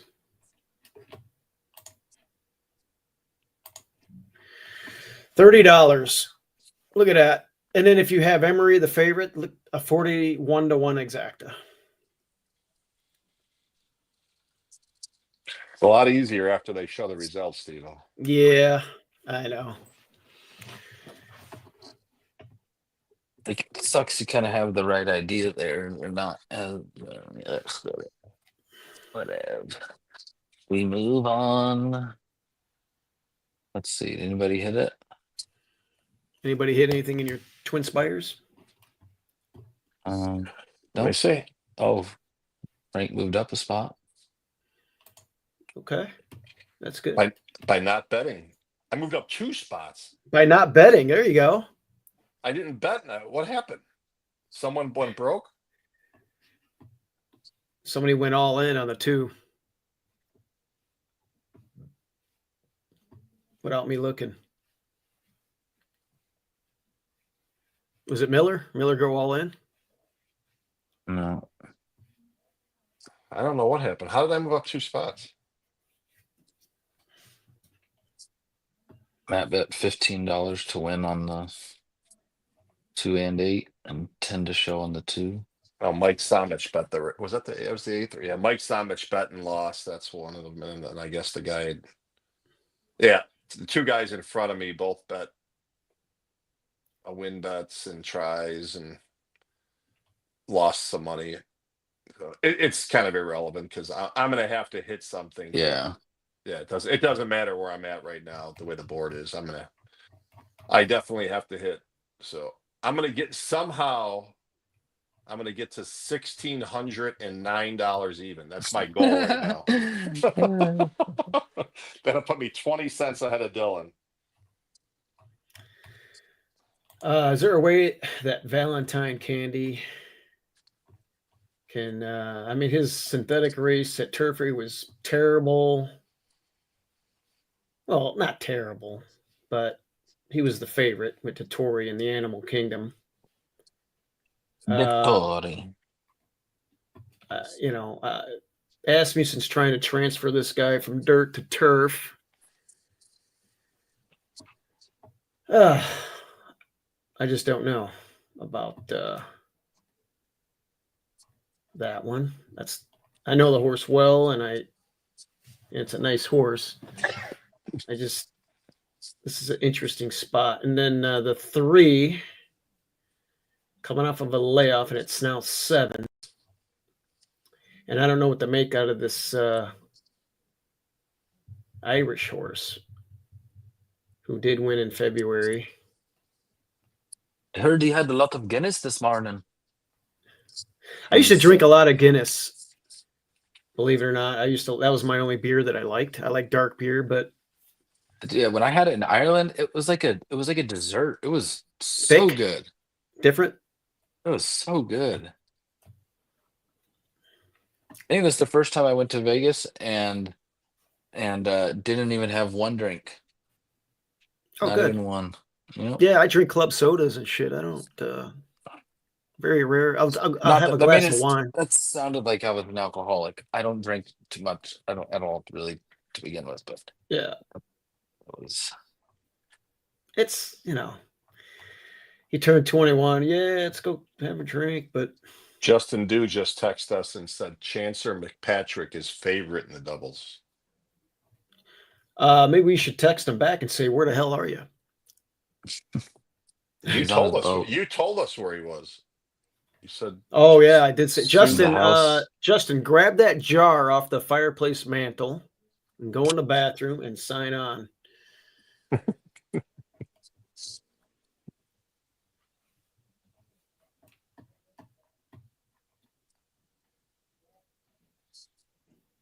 Yeah, right now, Chancer McPatrick is a sizable favorite in the doubles early on. Very early. There's 45,000 in a double pool, but a 3-6 double is $23, and the next closest one is 39, 3-1. So that's a pretty sizable. He's taking some serious action early.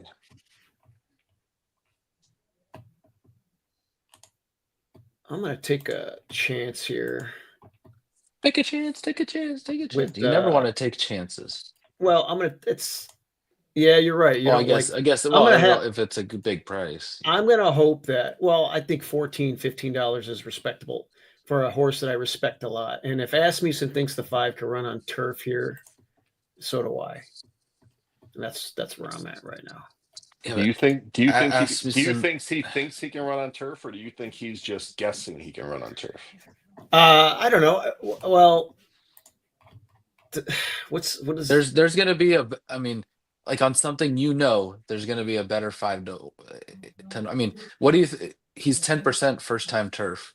Yeah, he's not much with 129 starts with first turf. Yeah.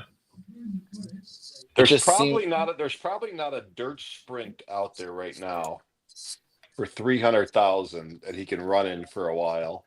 So I think he's probably just taking a shot here. Right. That's what I'm thinking. Doesn't mean he can't win, but I like Dylan said, at 6-1, I think there's probably better 6-1s in your life than a first time turf horse against legitimate turf horses.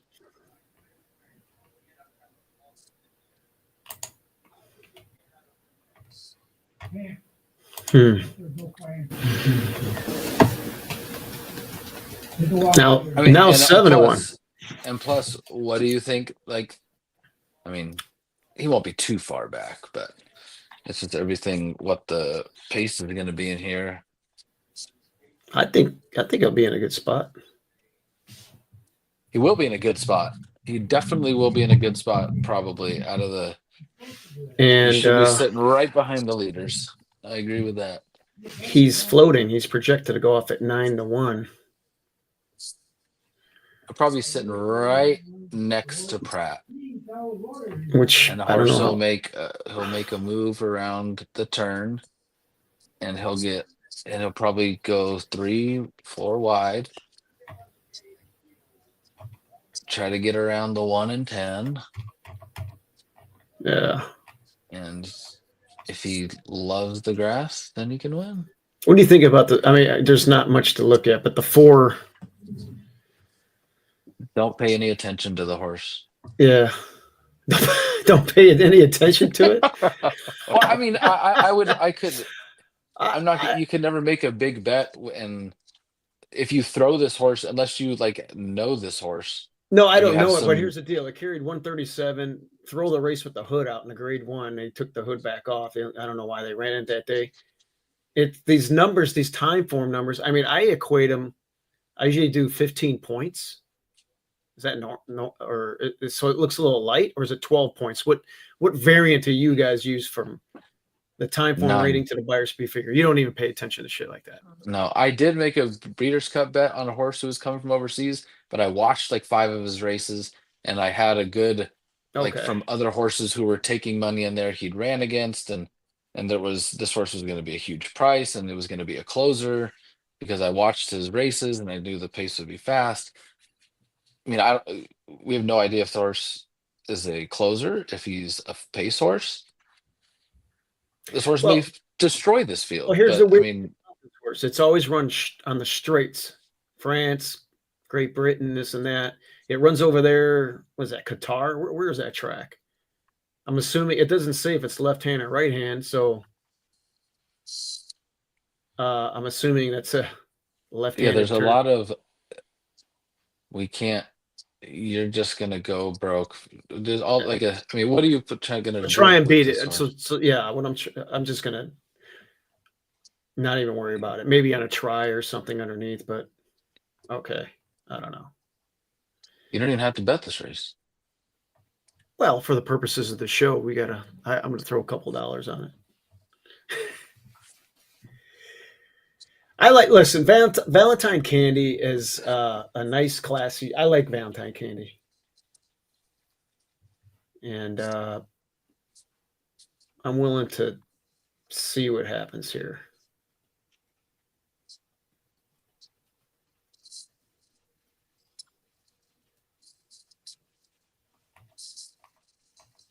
Other than that,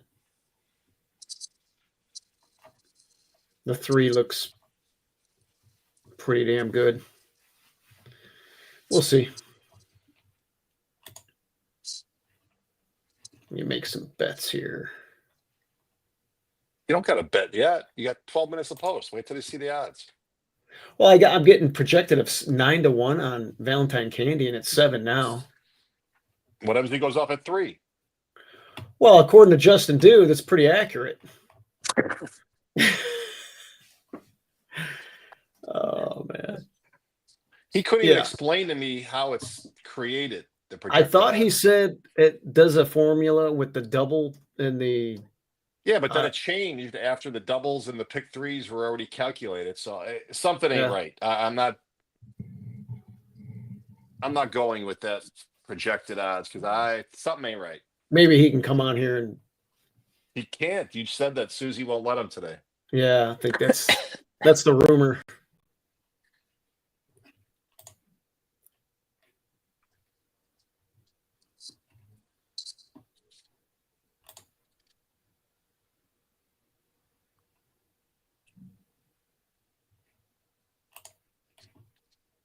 Okay. Up to 5 over 367. Yeah. See what happens there.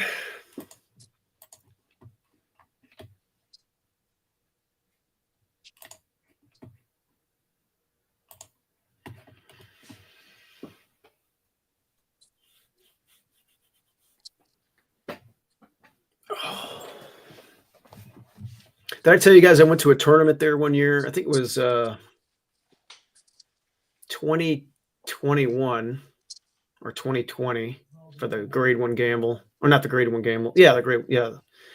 So I had my jacket, my blazer, and I had jeans on. And they wouldn't let me sit upstairs. So I had to sit down in the what's the room there with the bar overlooking the paddock? Forgot the name of it. I had to sit down there, and Asmussen sat right next to me. He had 2 winners in that day, and he was watching football the entire time, Pittsburgh Steelers, and he didn't even go in the win picture. I was like amazed. That's when you know you've made it. Yeah. Or you're a full-blown degenerate and you're betting more on the guess. Pittsburgh Steelers Right, and not yeah. on the horses. He must have had a which one it fantasy is.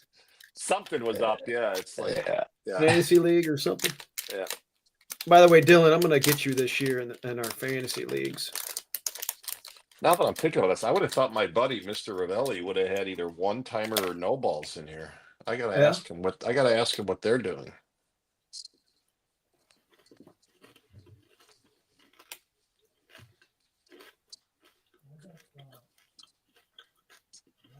One of them made a long trip to Hong Kong and back. Yeah. Got sick. That was torture.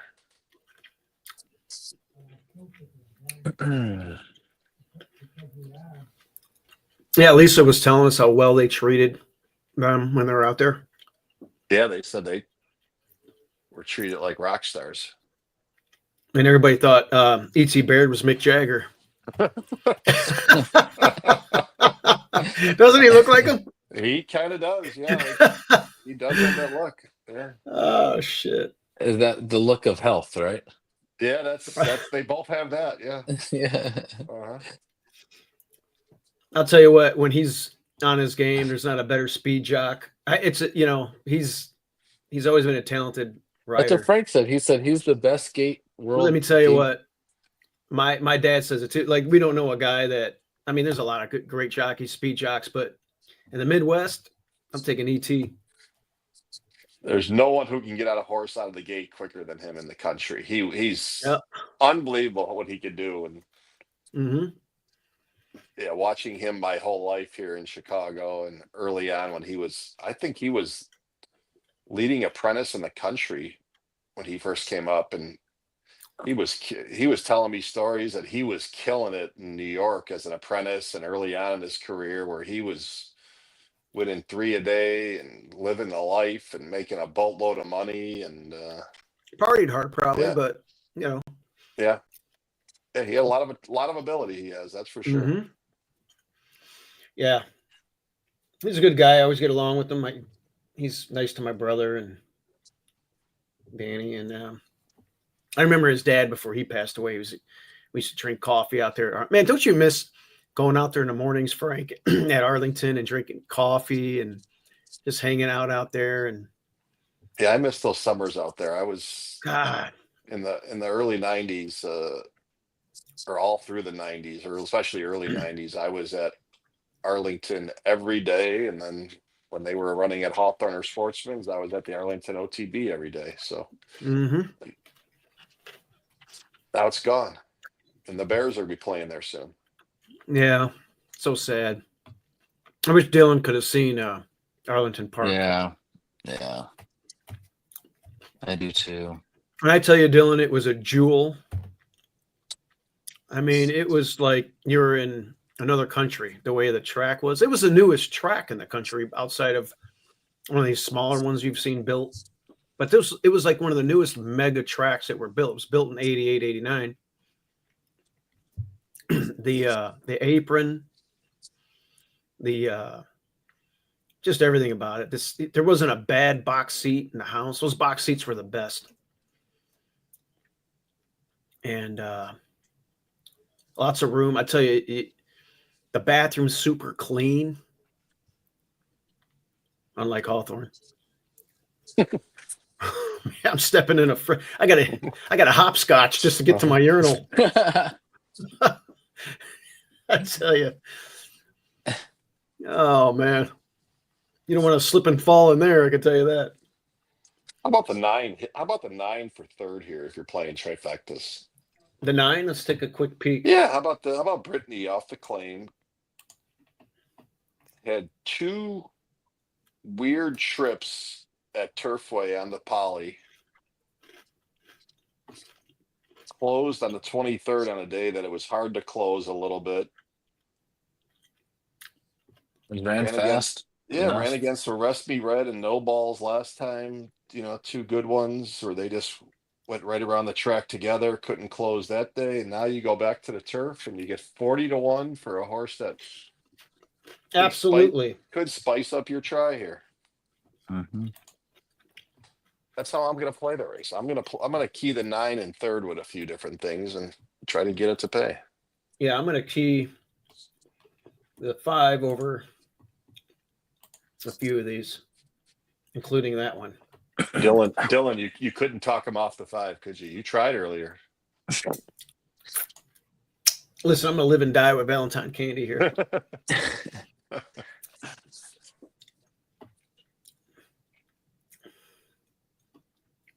You know who's given 2 good rides in the last 2 days? This Ben Curtis. I never really followed him much or know anything about him, but he gave a couple of good rides to winners in the last couple of days. So he's a guy to watch. I think that gets over. His horses won't get bet because he's not the big name guy. So I heard he's 80% blind in both eyes. Just kidding. He doesn't need to see where he's going. The horse just goes. All right. Just hang on. Just hang on. Hope for the best. I got to take a squirt real quick. A what?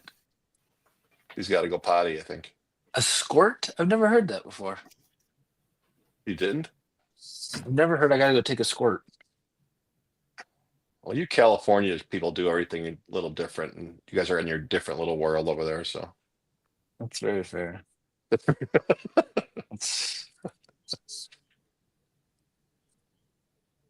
Man, it's gonna come 5-4. What? Yeah, right. Yeah. But it's like horses that me and you could never bet ever. I mean, sure, this 4 could be really good. I have no idea, but me neither. I couldn't tell you if he is or isn't.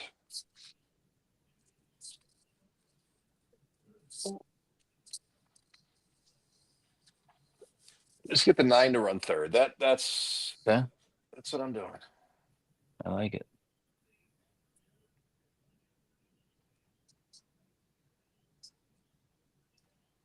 I mean, the 10's going to clear here. Well, that was my question. Johnny, I mean, he's just not as fast. I think the 10 is cleared by, I mean. If This I horse really, is fast away if from I the really gate. knew that, then that race makes the race really easy for me because I I- think if he does clear, he's going to run first or second, I think, and then Yep.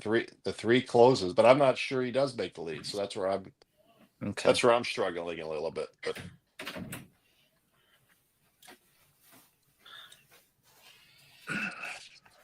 Oh man, I had to piss like a racehorse.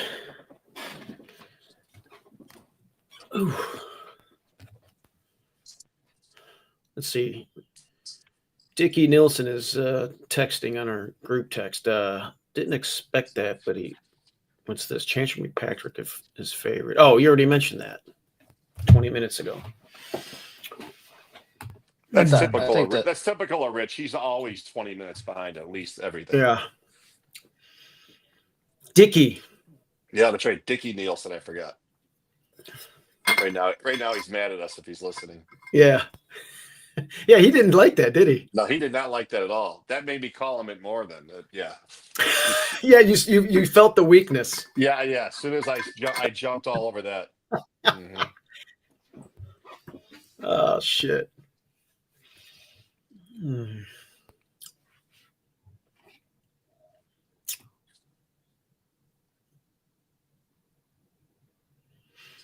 Yeah, this is going to be fun.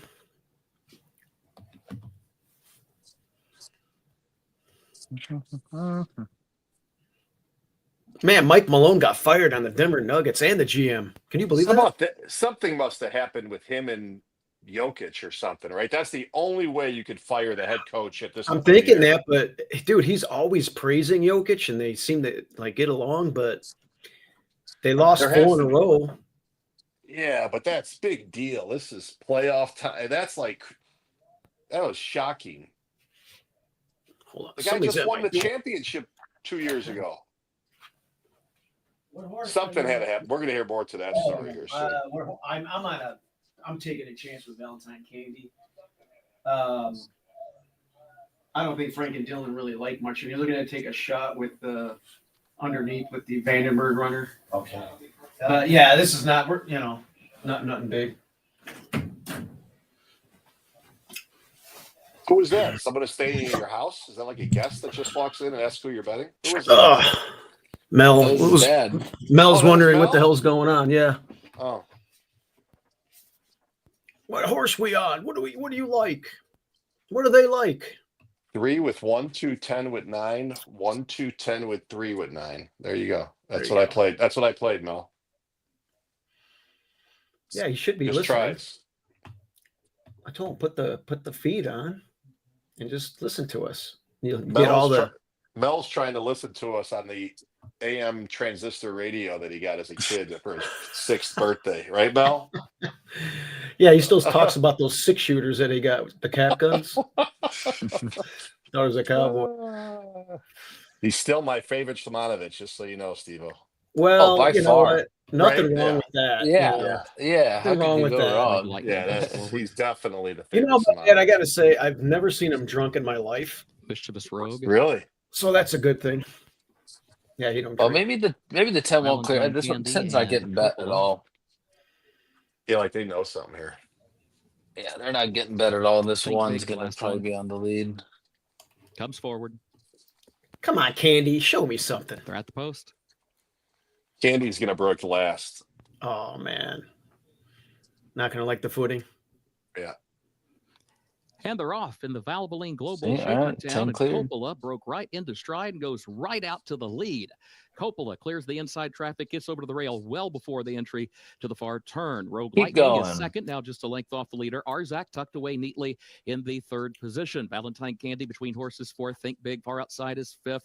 Run Carson 6th back toward the inside. Our Shot 7th against the rail. As they enter the turn, Petkoff is next up on the outside, travels in 8th spot. And then Mischievous Rogue next to last, and Amon is last of the 10. The opening quarter, 22.24 seconds. Coppola, the leader, around the far turn. Rogue Lightning is second, a length and a half. Now 2 lengths separate the top 2 at the top of the lane. Think Big is 3rd up on the outside. Arzak is 4th back toward the inside. Run Carson is 5th, still 6 lengths away. Coppola with Rogue Lightning now going, taking aim Coppola. to the outside of the final furlong. Think Big is 3rd. Coppola has the lead. Rogue Getting Lightning is tired. still there. Arzak is in behind horses down down toward the inside. Here's Rogue Lightning forward for the lead. Think Big to second. Rogue Lightning, and then Think Big. Think Big on the outside. Wow. Rogue Lightning inside. Think Big. Wow. Gets up in time to win the Valvoline Global Shakertown for Ben Curtis. Ben Curtis, there you go. I was just Ben Curtis. We were just talking about Ben Curtis, and he's got 20/20 vision, Dylan. Yeah. How about that? Just talking about him. You won't see Valentine candy on the turf ever No, again. no, you definitely will not. Well, that was a What a $40. big few days for jockey loss. Ben Curtis here in the first few race days of Keeneland Spring in Uh, 2025 as Think Big is able to rally from Just kind of like grinded his way there. Just got, just together a strong performance tracking just off of Coppola, who did what he had to do to go out in the front end like he likes to do, but he weakened, and over the top comes Think Big. 11-4-7. Wow. 10-1 for trainer Michael Stidham and Godolphin. The 7 was 25-1. Presented by Valvoline Global. How about that?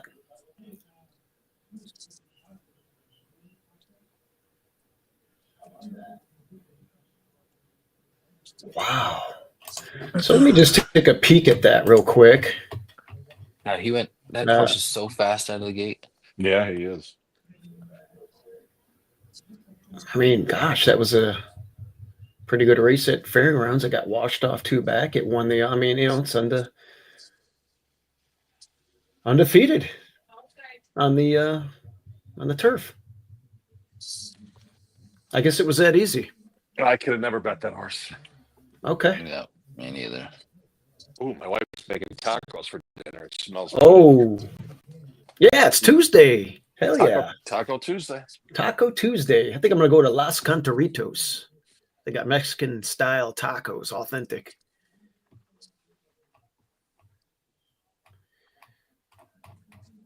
Oh, Eamon run. Okay. That was Joe Orsino's horse.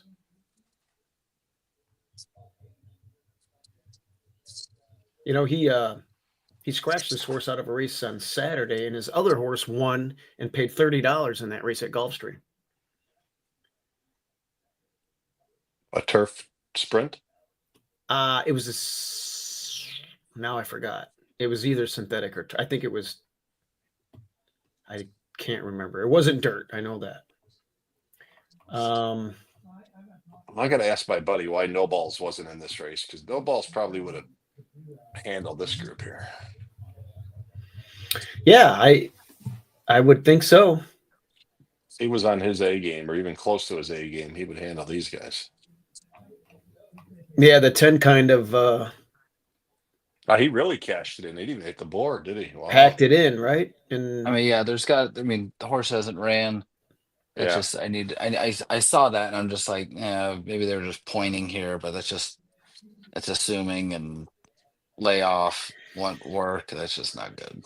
and it won from outside posts 2 in a row at Gulfstream. So you're thinking, okay, well, That horse was on the rail 100 yards out of the gate in both races. Mhm. yeah. Back to dirt for Valentine Candy. Did he beat a horse? I want to say he ran dead last.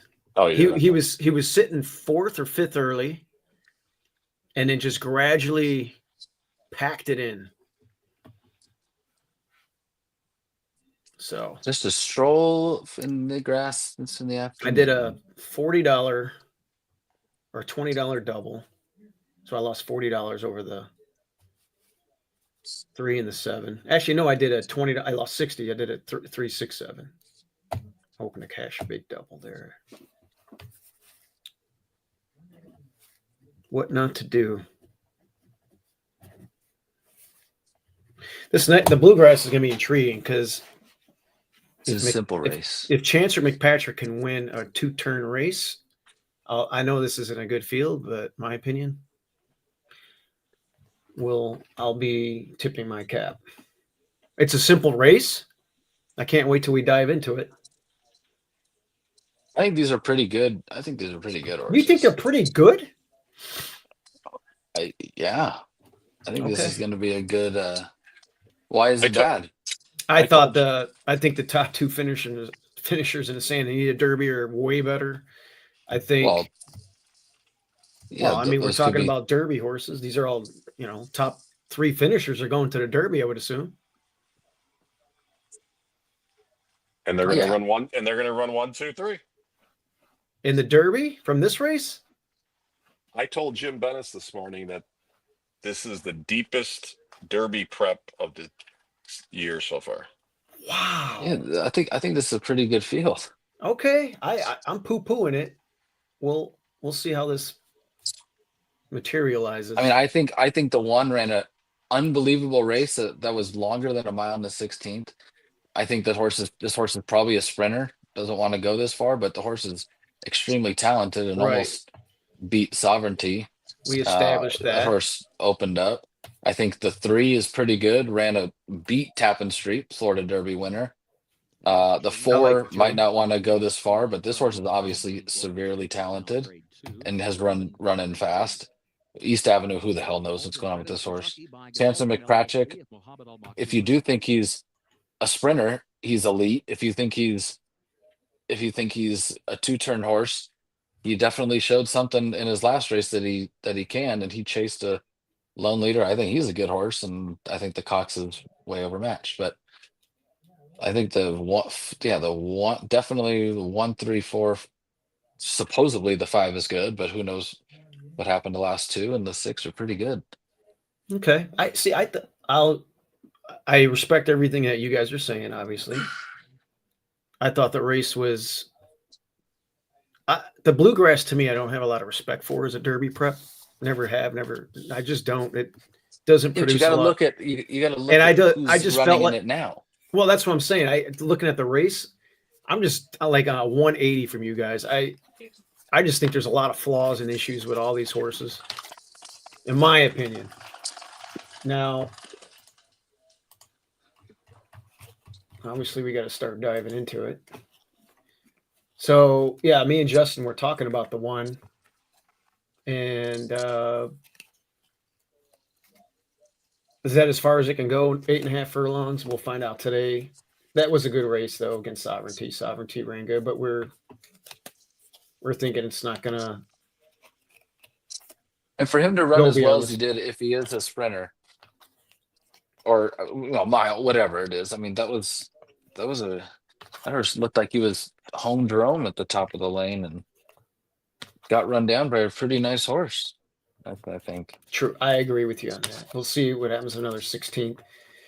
The 2, I just I can't get to it. No, toss him. Toss the 2. The 3. Toss the 2 and 7, and you'll be okay.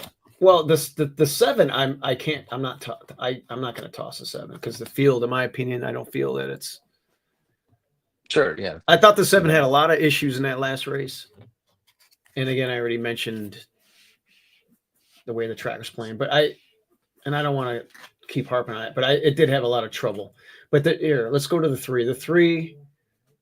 I watched a replay of that Fountain of Youth. I thought he was better than the runner-up on the rail. He ran again at the leaders, and he galloped out way past River Thames. And I think he's going to beat that horse for sure today. So I like the 3 better than the 1 by a lot. Yeah, me too. Okay, the 4 was nothing special coming in. Like was a good 2-year-old, but I thought it just walked that dog on the rail last time and just had everything his own way there and won a Tampa Bay race that coming in, everybody thinks Chance McPatrick's a 1-turn horse. I still think that until proven otherwise. And that's it. It beat a shit field. Hill Road I kind of liked. Actually I did like Hill Road a lot in the wood, but it scratched. So I don't know what's going on with that horse. East Avenue has the race here. I guess with the hood on, it's fast anyway. I would imagine it would be on the lead. Could it repeat that?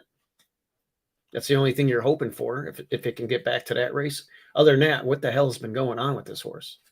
Yeah, I don't know how you could bet any money on this horse. I mean, Right. at 6-1. And it's, double the odds of the morning line projected. Again, we talked about the 6 in detail already. We're about to find out. And then with the 7, slower.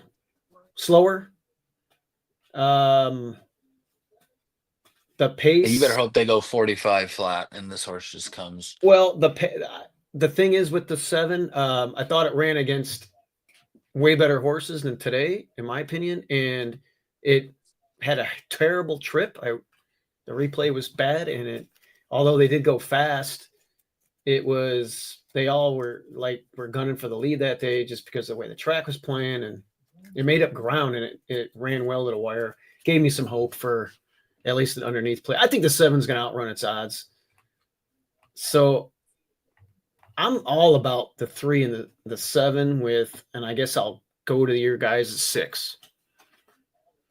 Well, I mean, like Chancer, I thought he was a one-turn horse going into the Breeders' Cup Juvenile. I didn't like him that day, especially with his outside post, and it was a slow pace, and I guess he ran a little bit, but not much at all. But last time he showed me that he could probably go 2 turns, and he was only had a couple of works going into that last race, and he looked loaded the whole way, and with the blinkers, he made him more involved in the race. Pratt's not a dipshit. He's gonna be. I think they go pretty quick in here. I mean, I don't think it's gonna be. I hope they do. I hope they go quick for my 7's sake. So what are you gonna bet? Like a 3-7 exacta? Box of the 2. Yeah, those are the 2 horses. Those are the only 2 horses I really like.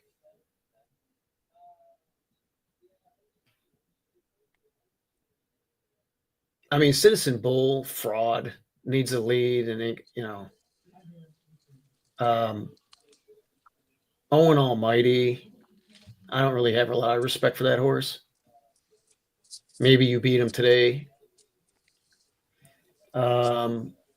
The other races, I mean, it beat my Ferocious by half a length and a Hopeful, who sucks. I don't know, man. Listen, I respect you guys. Frank hasn't said anything. Frank's eating. He's betting this race. Frank's betting this. I was going to bet a lot of money in this race, Dylan. Yeah, I think I know who. Yeah. Because I'm probably going to be betting the same. Yeah. I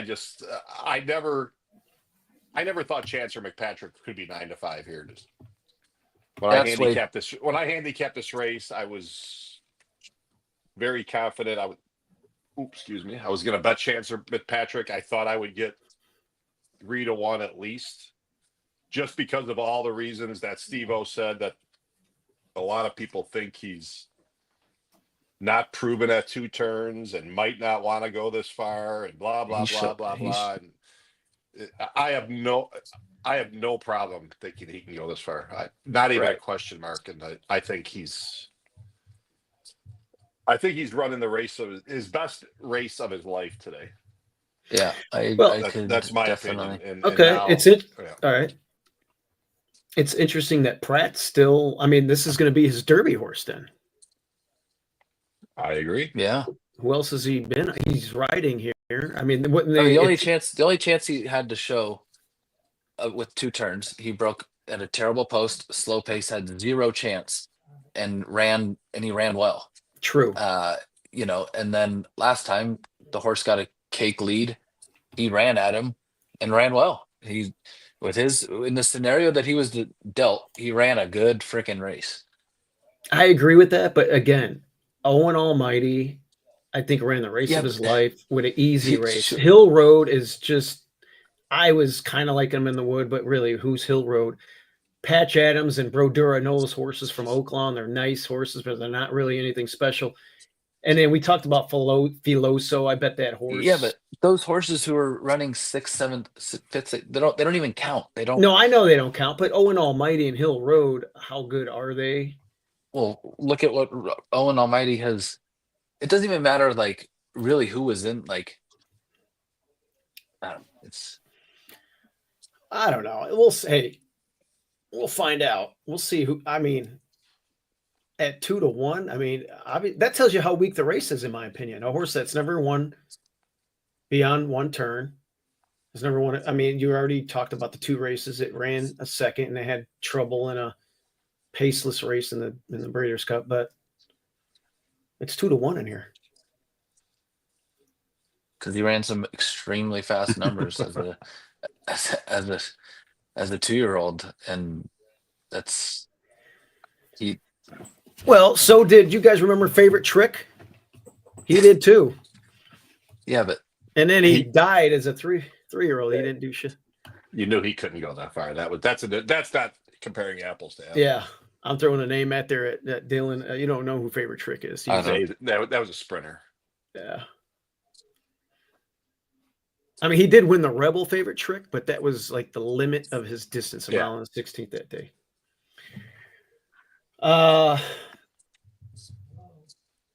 Well, hell, we're going to find out. Let's see. Patrick, I gave Dylan the 1 last night as a bomb. No respect. Any thoughts on the last race today? Well, that's a good question. We could dive into that and maybe I forgot about the last race, maybe a double scenario. And then Steve-O, the Orseno horse on Saturday that won after he scratched Amon was horsepower at 5-1. Okay. Well, Orseno won 2 races then on Saturday because the other horse was like a $30 horse. The last race is a other than going 7 panels for 4-year-olds and up. And I haven't even looked at this race.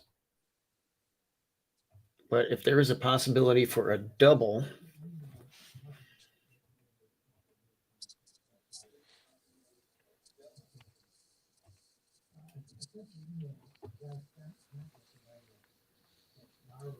the 8 looks interesting.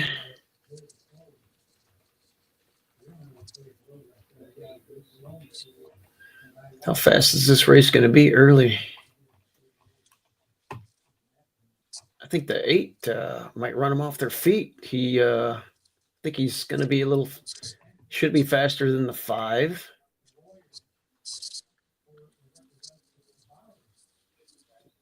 The 2 ran, the Asmussen runner couldn't get the lead on a fast pace.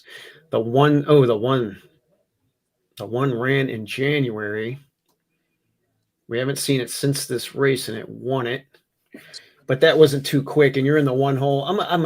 It might gun, but I'm kind of against that one at 2-1. I would take a chance with the 8, but that's just me in that last race without even spending too much more time than that.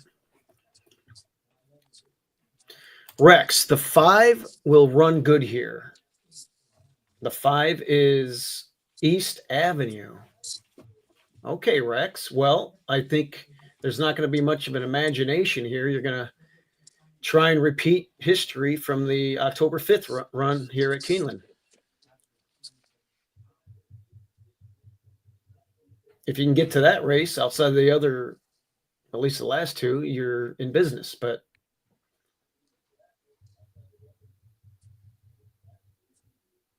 Gaffey got hurt, so that's why he's no longer riding it. So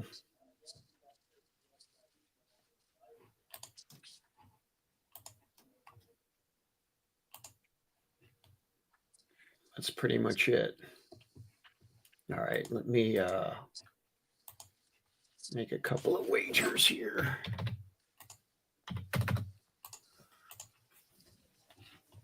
Let's see.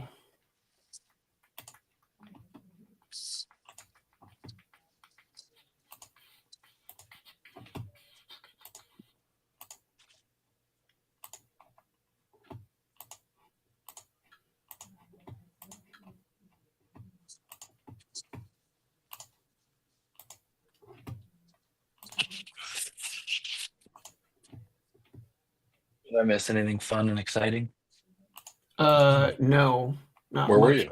I was talking to our fans, and going into the last race, who I kind of like the 8 in the last race. I thought it ran in a very fast paced race last time, and I don't know. I thought it might run. Question about The answer is yes, if you're asking me a question. Yeah, okay. Were you asking about the last race? Yes. Were you asking about a bomb? Yes. You don't even need to say it. Was it the 10 horse? There's 2 of them. He was one of them. Yeah, that's the one.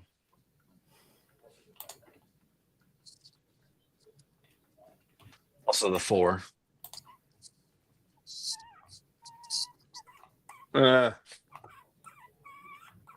one's a maybe. I don't know. Maybe. I don't know. That's a tough one for me.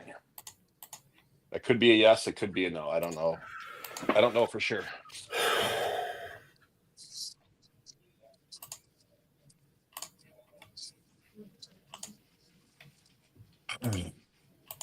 I'm very shocked. I'm very shocked that 6 is the favorite here. I don't. That's just yeah. It's confidence.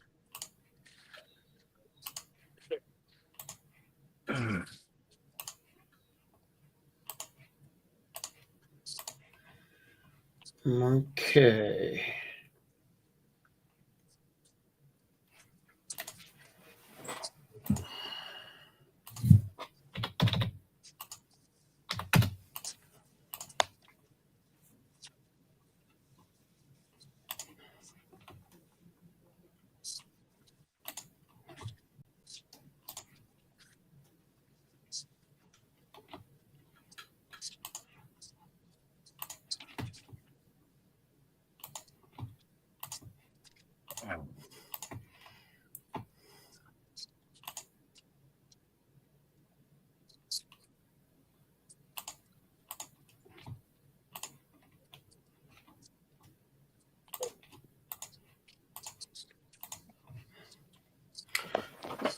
Okay. Manny Franco, the jockey for the 7 National Dentists. This will start the last of the day's. Manny Franco. Manny Franco. New York.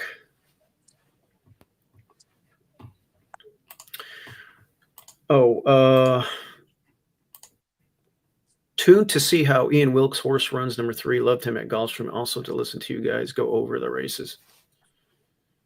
Thanks, man. Yeah, that Ian Wilkes horse, I think that should have been a tip-off because he likes to bring him back a little slow. Isn't that the rule of thumb, right, Frank? I mean, and then for that one to win right off a layoff, and you knew it's talented. Yeah. Yeah, he doesn't rush anything. Yeah. So now it's 1-2 in a row off of a layoff, which. Oh no, Justin Dew likes Chancer McPatrick. He does? Yeah. Yes. He just sent us his ticket. He's gonna jinx it. Justin, why don't you just come on for the race? I mean, what are you doing? Get the nuts. Where's Susie at? Tell Susie to come on.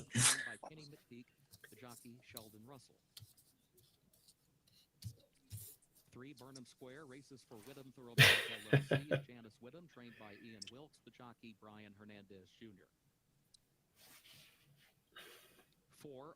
See, I wish I knew more about body language post parade. Some people claim to know what they're looking at. They don't know. You know, I guess you don't want to see him too much kidney sweat, right? I don't know, but I've seen him win with that. I don't know what I'm looking at to look at that stuff, so I don't even care because I don't know what I'm looking at. I don't know. I don't know what it means. And washy, I do know that's a negative, I guess. But other than that, I don't know what I'm looking at. Like, oh, look at that 7. He's a monster. He looks like will take charge. Look at him. He's taking his shit too. You do have Cox. Cox is in your corner, so you can never toss him out. Listen, if you wanna. He can wake this horse up. The race. If you He watch wasn't. He didn't try to wake him up last time. if you watched the replay of the race last time, which I'm sure you did, maybe you forgot about it. It wasn't very eventful trip. It was an eventful trip for him. It wasn't an easy trip for him. And I've already talked about the Rebel card to nauseum. Listen, his last race, I used him in exactas. Yeah, there was a lot of weird shit going on in that race. Bounced around. He's just gonna be wide. I mean, I don't like. Where do you envision him? I don't think listen, I think he can. I think they're going to be spaced out. This might be a 2x2x2 race, right? Don't you think? He's too slow. Discussion over. Okay. Yeah. All right. Look, you guys have been correct so far. Valentine Candy, the other one I picked. You're absolutely crazy. I'm bound to hit one of these. I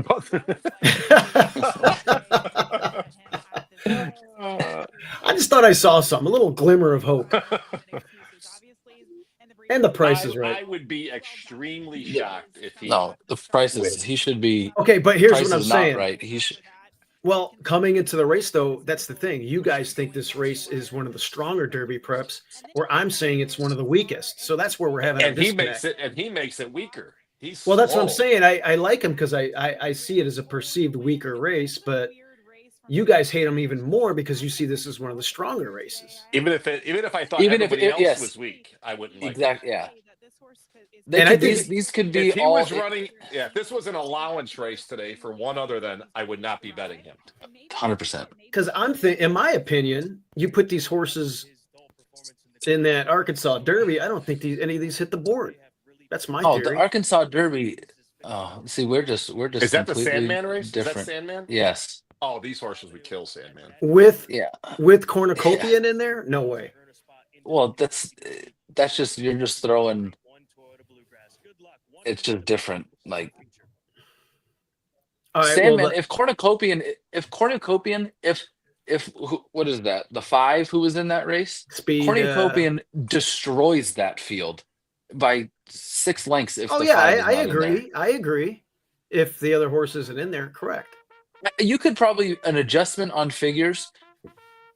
Probably cornucopian ran. I wouldn't say he ran better than Sandman, but it's way closer than what it looks like. I mean, so you think these horses are better than the Derby and of course that Rebel cart, the race I'm talking about? Okay. Yeah, I think the Oaklawn horses are bad this year. Okay, that's a valid subjective opinion, and I respect it. And that's what's great. It's like it's and we're gonna ask, and we're gonna get the question answered in about 3 minutes. Yes. Well, I'm gonna say the 7 outruns those odds and hits the board here, and maybe I think it has a shot. I have a 3-7 exacta box, so we'll see what happens.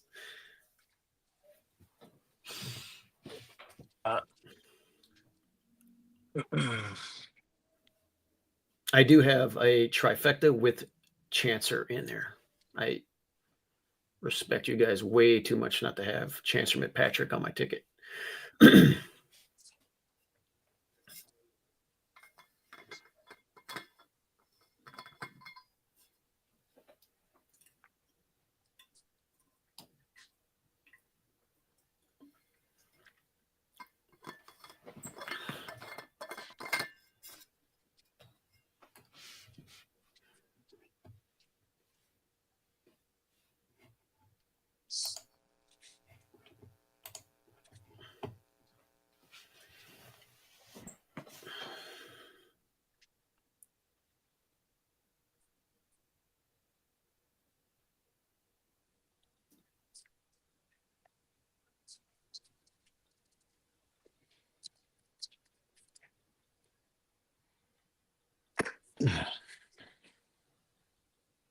Sorry, I'm betting here. Me too. Yeah, you got to bet a Derby prep, right? Go against your rules a little bit. Well, you guys are in a contest. I like the race. I like the race. I wouldn't be betting just because it's a Derby prep. Okay. See, that's where my flaws are. I'm betting it because it's a Derby prep. Yeah. I wouldn't be betting it just because of that. I'm betting it because Horses have reached the starting gate for Keeneland's 10th and featured race, the 101st running of the Toyota Bluegrass Stakes, Grade 1.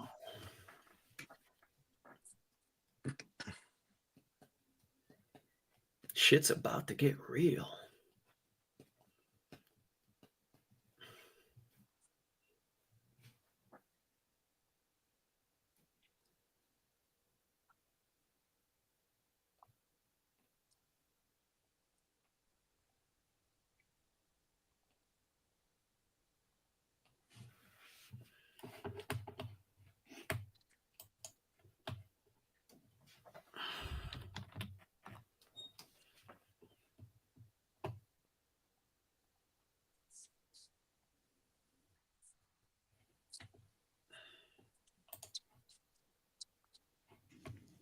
Moving into line, race 10. Sure, we got racing every day at Keeneland. yeah. Sweet.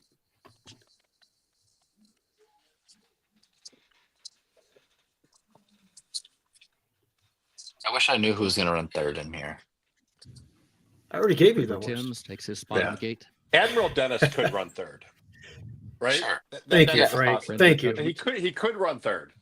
If Thank the you, race Frank. if the race goes fast, if Burnham the Square. 1, 4, and 5 all go, in the Owen race, Almighty.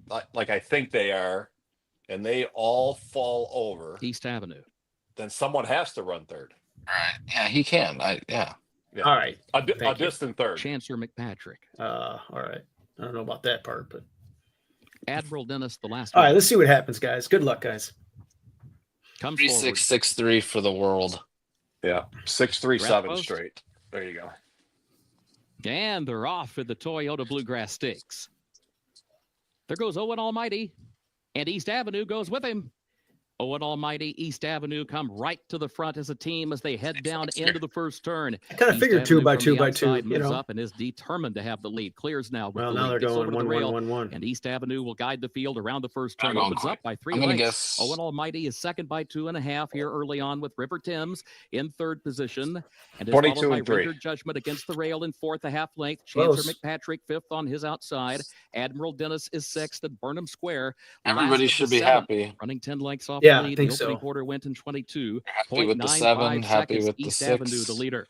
East Avenue, a 3-length lead. Yeah, Midpoint everybody of the did what they backstretch. wanted Owen to do. Almighty, East second, Avenue had to 3/4 of a go. length. River Timms, third up on the And outside. now we'll And a see gap who's of 2 right more or lengths. wrong. Rendered Judgment is fourth by just a neck. Chancellor McPatrick is No still there with excuses him for in anybody. fifth, in Nope. this followed by race. Admiral Dennis in sixth, and Burnham Square last of the seven. 46.95 seconds the time for the first half mile. Over to the far turn they go. East Avenue, the leader by 2 lengths. Owen Almighty is second by just over 2. That's just And now River chilling. Timms picks up the chase from third. Rendered Judgment is fourth. Chancellor McPatrick is 6 lengths off the lead in fifth. Burnham Square has to go wide from last. Around Admiral Dennis, they move for the top of the stretch. East Avenue, the lead now down to just 1 length. The Owen horse isn't Almighty is in advancing. second position off the turn. River Timms is in third. Burnham Square still has a lot of work to do. Moves out to the center of the racetrack. Coming into the final furlong. Chancellor, Owen no. Almighty No, challenging not good. East Avenue. Come on, River Seven, Timms come is up the joining rail. them. Admiral Dennis runs late toward the rail. Burnham Square from the outside. They've got to get These East horses are Avenue. no good. He's got the lead in deep stretch. He leads a length Not and a gonna get half. there. River Timms is still trying. Burnham Square. Come on, Burnham. Unleashing Save a this for my final try. double. Down to the He wire. got there. Burnham Square gets there. A last to first run in the Toyota Bluegrass under Brian Hernandez Jr. Journalism wins the Kentucky Derby. Chancellor McPatrick's still good. Nope. Okay. The 3 I think was that it was my A. My 7. Yeah, he thought he had a shot down on the rail. It didn't work out. Everything was a blur. I just You've got to give East Avenue a lot of credit for what he did on the front end. He digs back in the final 16th of a mile, but he starts to come back just slightly to Burnham Square, who takes advantage of coming over the top to take the Grade 1 Toyota Bluegrass. I do have a double to the 8 with the 3. Pretty quick fractions here. It's so close Yeah, I at got the end. doubles to the Tries 4, come 10. back, even on the wrong lead approaching the finish line, but Burnham Square with all of So the East Avenue hung on for second. wrapped rapidly. he just likes the track, and he'll be a complete toss in the Kentucky Derby. Yeah, 'cause he gets in now, right? Yeah, So yeah, 50 Right? points. yeah, Well, that's good for the Derby. yeah. Because he's gonna muddy up the waters up front and make things all crazy up there with some other horses, and you want an honest pace if you have a few of those. It's all going to be about the post draw.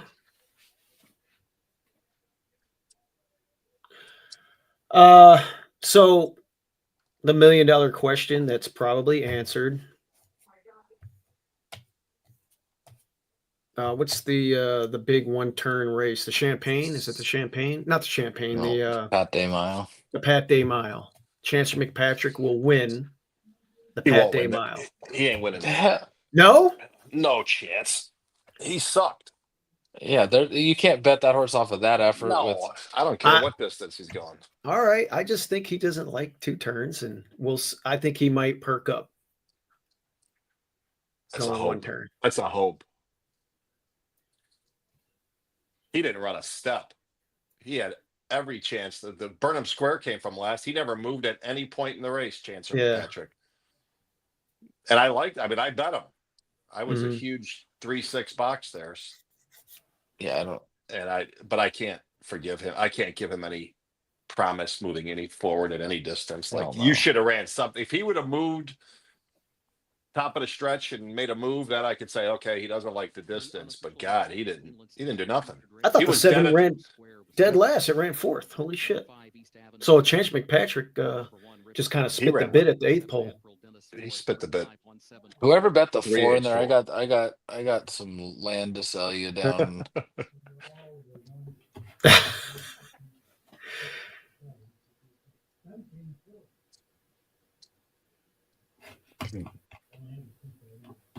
Yeah, Owen Almighty. I mean, who liked that? I hated that horse coming out of Tampa Bay.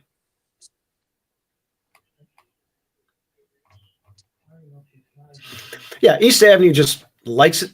I bet you River Thames in the Pat Day Mile. There you go. Yeah, that's where he'd go next. Right, he could do that. He ran enough here to say that he's more of a miler. Right, and that was the conclusion coming in, pretty much. Well, that's what everybody was saying. Now we can conclude and you're right. That's where he's going to go next, or he should go next.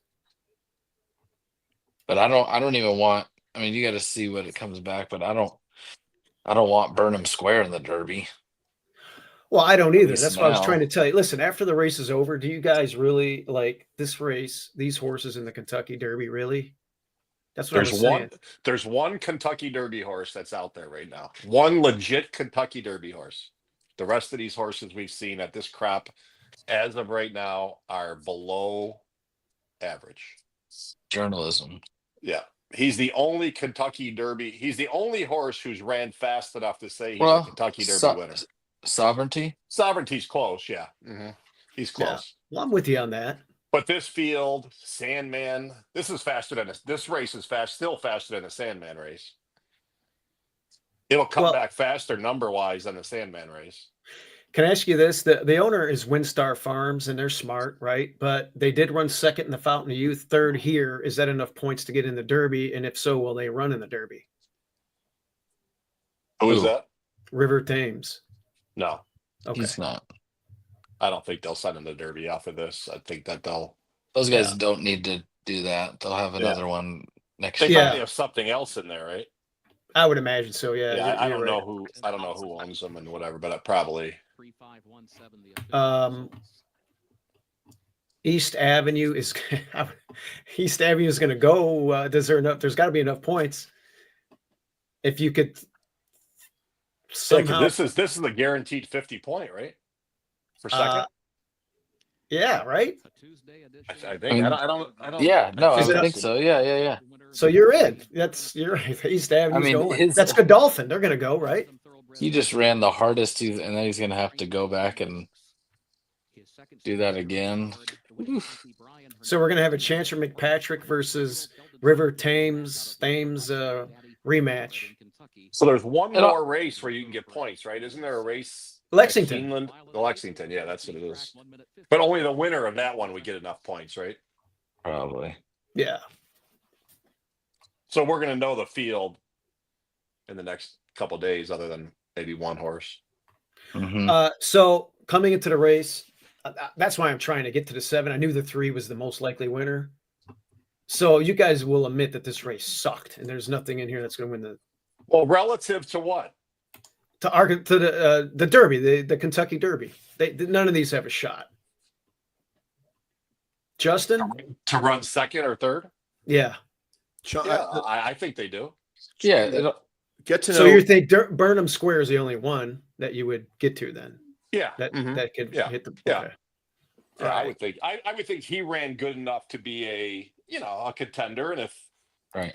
It all depends on how the you know. pace is and how it sets up.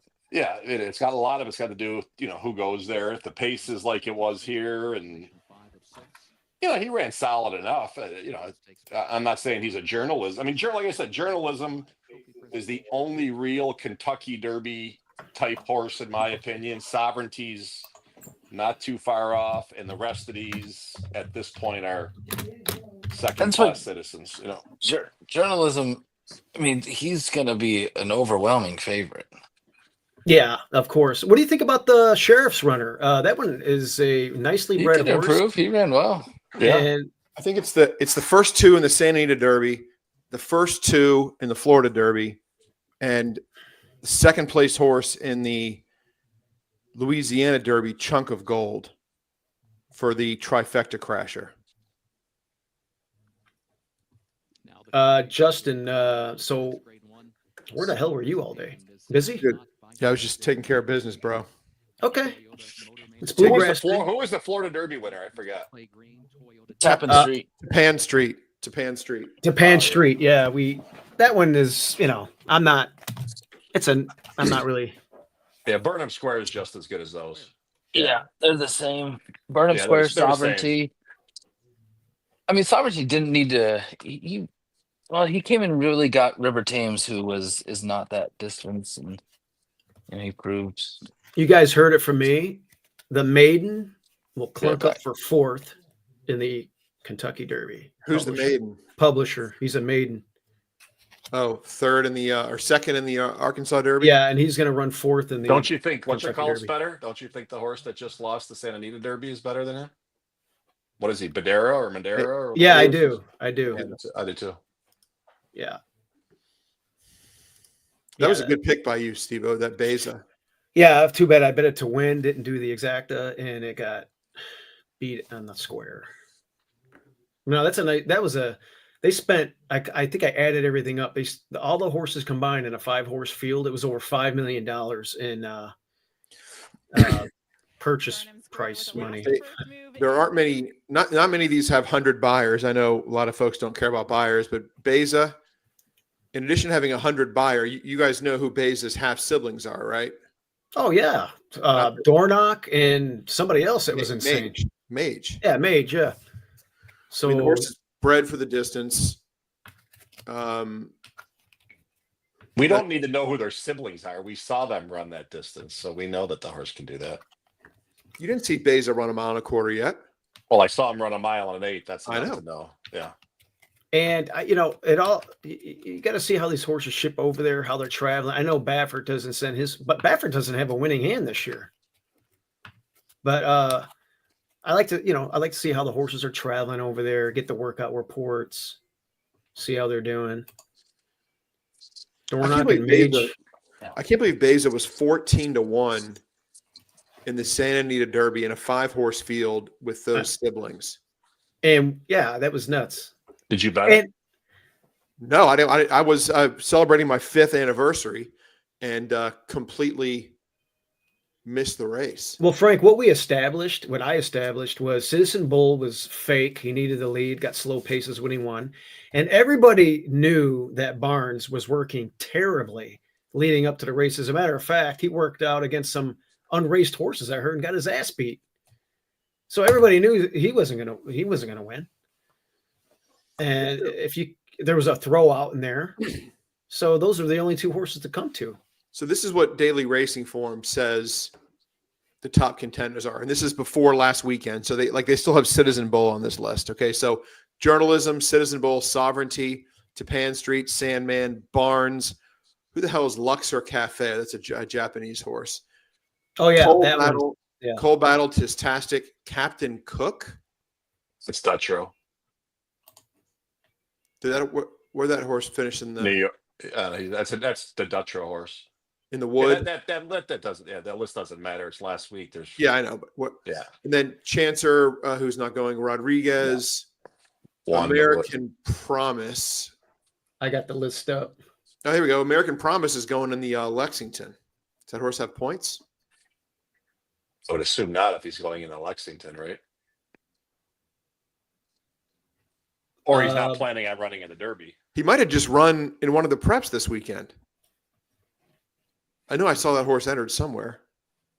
I don't think so. Of gold. This is updated. I got passed. Now I need to hit something. There's your chunk of gold. There's My Hill Road, which I don't know what happened there, so I'm done with him. There's Publisher, the Maiden.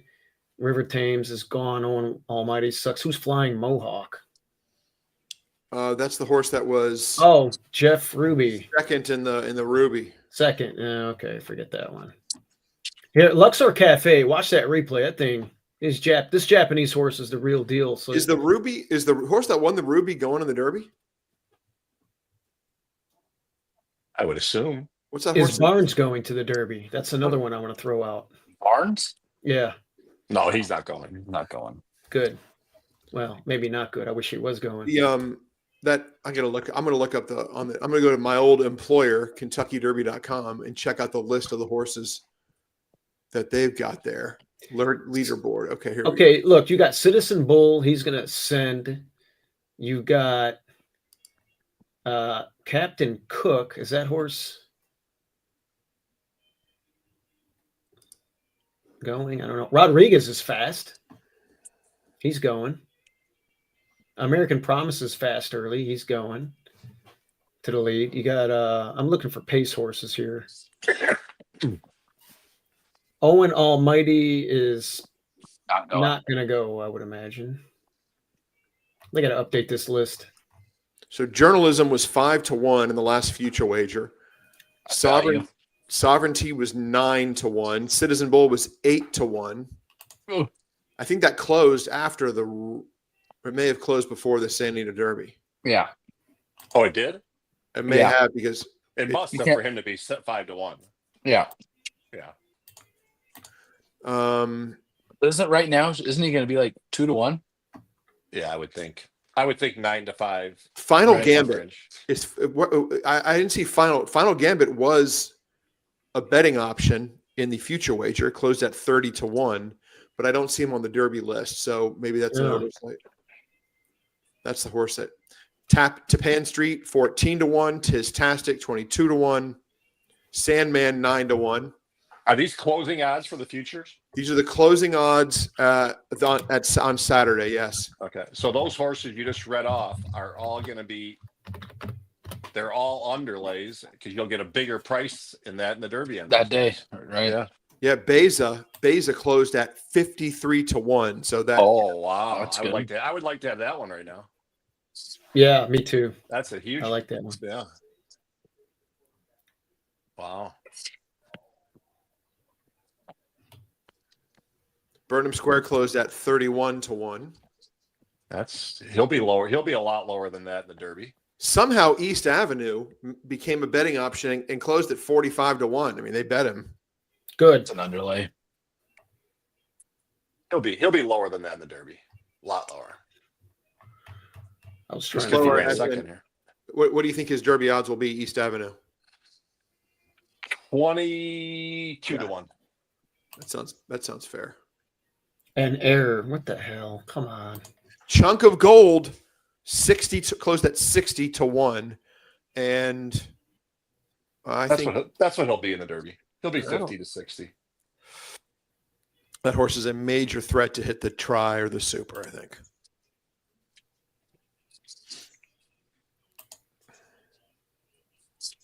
Who is Statesman? 95-1. I have no idea who that is. He's a Shug McGahee horse who ran in the wood, who is still running. Okay. Rodriguez. Did Rodriguez won easily, right? Like by a bunch, didn't he? Probably Yeah. 5 lengths or something like that. Yeah. Rodriguez And who- closed at 62-1. He did? Yep. And that race ran after the pool closed? What? I mean, before the pool closed? It had to be before the Derby preps. It did. Well, most years it's not. Most years you can bet after some of the Derby preps have been run, but maybe they closed it early this year. I don't know. Yeah, because that horse had to be way lower than 62-1 if they would have saw that race. Yeah, that's a mistake on all of our parts if we didn't see that. Yeah, right. Steve-O, just you're on principle alone, not saying we like them, but Right. 62-1 we like them. your maiden Steve-O closed at 33-1. Listen, the best horse doesn't win the Kentucky Derby. You guys got to realize that. Coal Battle. Oh, I agree. Coal Battle 25-1. That's probably what it'll be. Cole Battle is kind of like I don't know if he wants a mile and a quarter. Who won the Arkansas Derby? What was that horse's name? Sandman. Sandman. Yeah, 9-1. Right. Okay. Yeah, that's kind of low. higher than that. Yeah. I'd rather take the maiden underneath my tickets than Sandman. Yeah, I would rather have the maiden at whatever his price will be than Sandman. It'll be triple that price Probably. minimum. You gotta see where people draw, where the pace goes. Here we go. Is Matticat Road even being considered for the Derby? I would assume. Oh, that would be great. Spice it up, baby. Yeah. Matticat Road 127-1. I hate Matticat Road. Not the horse, the animal. It's a nice, sweet animal, I'm sure, but not in the Derby. What if he's a dick? I don't like. Well, if he's a biter. We also have $2. Did you know they were offering exactas this weekend? Last weekend too. They offered Derby exactas. Got people bet anything. Is that new? I never heard of that before. No, they've done it before. Oh, they have? Yeah, I don't see what the handle was though. What's the journalism sovereignty exacta? Okay, I gotta do. All right, journalism is number Just for curiosity. 20, and sovereignty is 35. So the 20 over the 35. I cannot believe they're chalking this one. This is insane. I'll take the 8 all day long. This is impossible to see. This chart is so small. Okay. How many betting opportunities were there this week? A lot. Features. They At bought least 35, obviously, because you just Okay. told me he was number 35. 20 over the 30 is paying 545.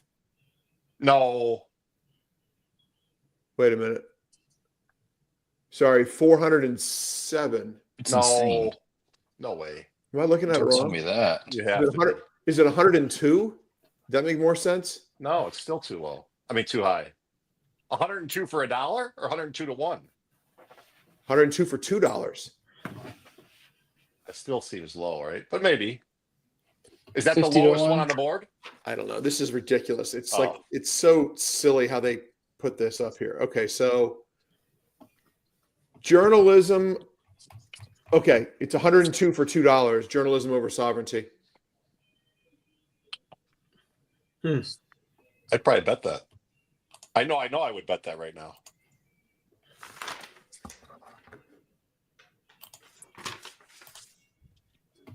$50-1. You take 50-1 on journalism over sovereignty? Yep. Mm-hmm. Well, you The wouldn't do first- it now because if like one of them could scratch in the next 3 weeks, that would be Well, but I think it's going to be a lot lower than that on Derby Day. Considerably lot lower. It'll be like 20. It'll be like 30-1. I think. Those are the top 2 betting choices, right? As of right now. journalism at 5-1, sovereignty at 9-1, Sandman also at 9-1, yeah. Citizen Bull at 8-1. Yeah, journalism was 5-1 before he ran. Even that seemed. Wow. And I don't follow those things, so I don't know what they normally are. But maybe that's. If there is a prop, Sandman versus Sovereignty, Hold on, I'm let me gonna look have this to. up. I'm gonna have to drive to Vegas and. Well, you'd be limited. It wouldn't be worth it because you're usually limited to like a couple $100 on those things. Oh, never mind. Yeah, it's the Let me see, Sanson. let Look, me see if the offshore has them. it's the easiest. It's the easiest play in the world. It's a trifecta key and a superfecta key box. Chunk of gold with the top 2 finish at Santa Anita, top 2 in the Florida Derby.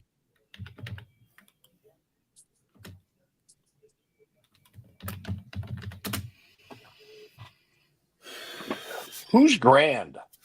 Grande, I don't know who that is. Ran second in the Wood. Okay. Let me look these horses up here.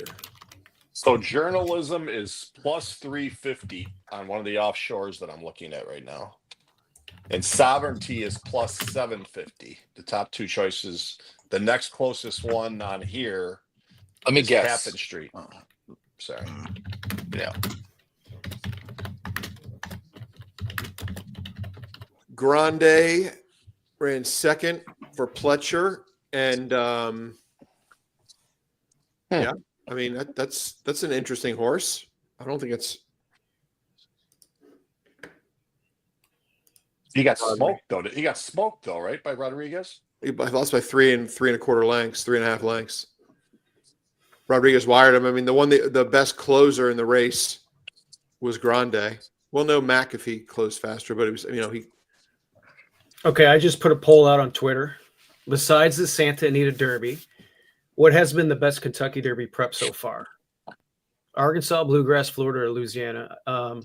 Florida. Where do you guys? Obviously, we talked about the Bluegrass. I thought it was poo-poo. I'm guessing you guys are going to say the Florida or Louisiana Derby because you guys don't like. I would say Florida over the Bluegrass. Are we just missing Rodriguez? I mean, if again, I'm not. No, he's a fast horse that's going to get muddled up. They're going to go too quick. He's not going to be able to stay 10 panels. He's going to get caught by 3 horses. He could probably round out your super. I think I did some work. Is that the one that just ran this weekend, right? Yeah, he won the Wood Memorial. Yeah, that had to be a slow figure. 101 buyer. Not bad. They're always high. Yeah, they're always. But remember, my rule of thumb, they always give out big numbers in New York.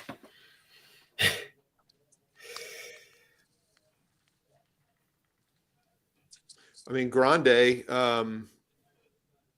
Viva! I mean, most of your Kentucky Derby winners in the last 15, 20 years have come from either the Florida, Santa Anita, or Arkansas Derby.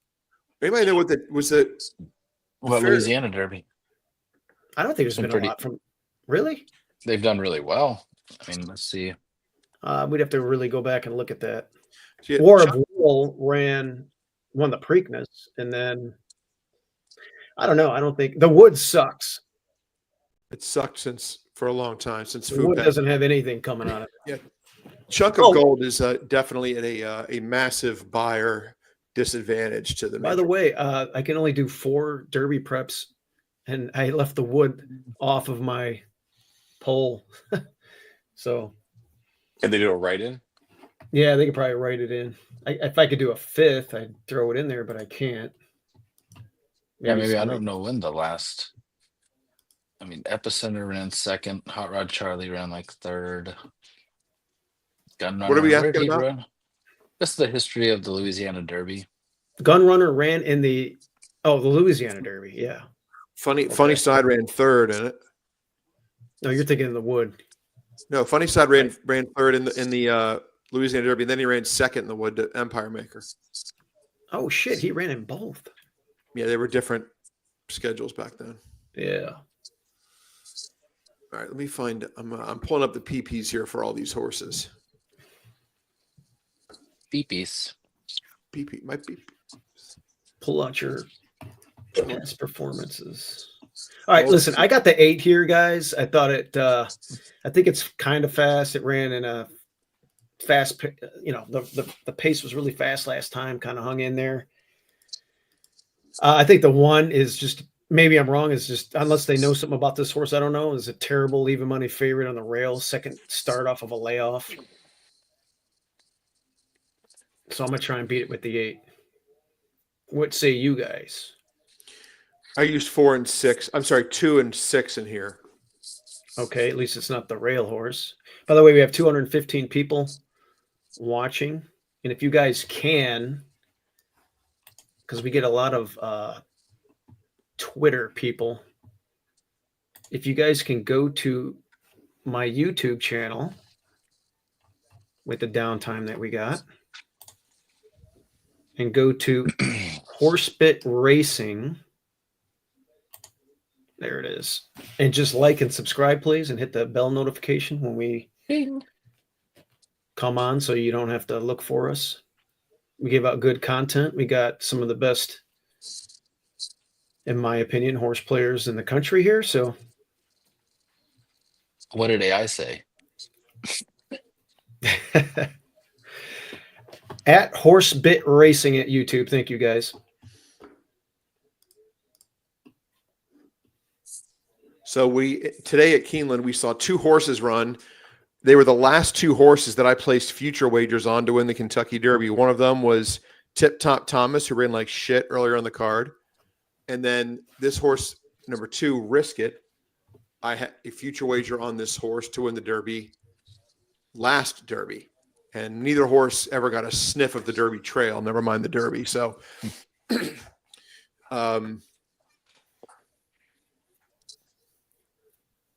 Steve-O, I got doubles closing, not in the Twin Spires, to the 4 and 10 $20 doubles. Okay.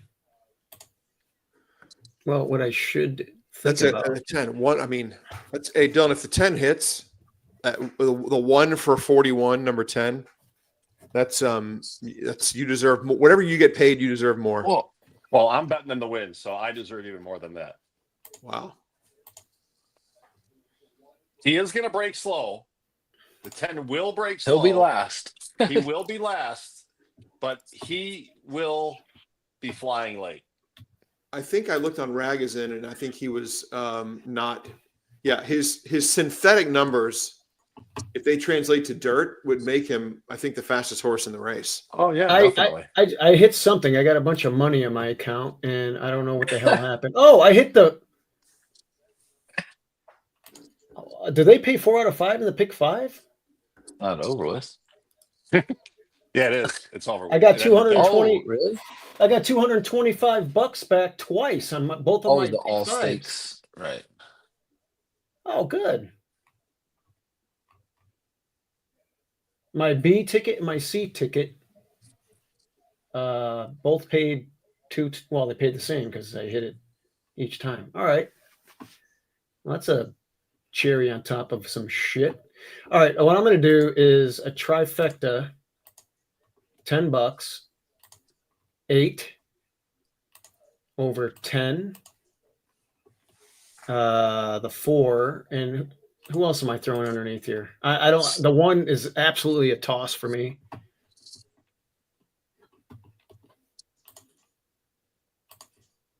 Why are you so against the horse?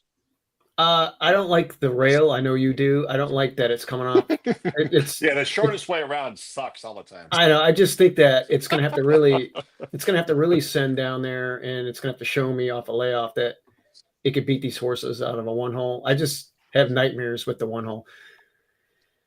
Again, I respect. I wish I could, for every horse that I owned for the rest of my career, if everybody in the country will let me always have the 1 post, I will lock my horses into that every single time. Caveat. No other question. I don't care what surface, what distance. Okay, the 2 turns. I love 1 hole. 5 turns, 1 turn, no turns. Okay. Grass, Well, my dad says the dirt, same thing. My dad thinks synthetic. like you. He says the same thing. I don't mind the 1 hole. I love it. Your dad's a smart guy. I always hate it because I always see my horses getting tangled in there if they don't break well, and it's just like. Well, they'll get tangled if they break well. If they get tangled from No, the I know, but they're gonna get. I just hate it. All right, so anyway, I want to throw the 1 out. Just give me another horse. 6. The 6. All right. Yeah, 6 is probably the most. 6 is like the most safe. Probably gonna run well. All right, I got an 8 over 4, 6, 10. All the even horses. I need the 8. I think the 2 is fine. It's one day. Fuck. The 2 is going to show ability one day. Did somebody? I was talking over somebody. What'd you say? I just He bet I just- just hit the submit button, and this guy throws the 2 out there. One day the 2 is gonna run a big race. All right, my Yep. bet's in. For non-winners, a 225 next start. I mean, that could be. All right. I don't. He almost won I the don't know what to Iroquois do. at a 1-turn mile. He won. You hate horses breaking from the rail in sprints. The 2 won his debut breaking from the rail at Saratoga by 4 lengths. Now he's 0 for his last 12. I know. Keep on. I know. We have 218 people watching I don't know what the hell to do here. God. on a Tuesday. 2-6. I think the 8's going to run a monster here. I mean, hey, He's My gonna have horse to is get heading- faster, and he's gonna be chased. He went fast last time. He's gonna. well, I think that this race being 7 panels should be able to flash a little bit more speed, and it's exiting a very quick race. And I mean, they went, And second to a 45 good flat. horse. yeah, I mean, they went 45 flat in there, extremely fast, and he hung around. And I got Brian Hernandez back. He likes this horse, and I'm getting a good price. This is where I really think, Frank, I'm getting I a know really good Frank would price. say. I think 8-1 is a do you- tremendous price and tremendous value for the 8 years, in my opinion.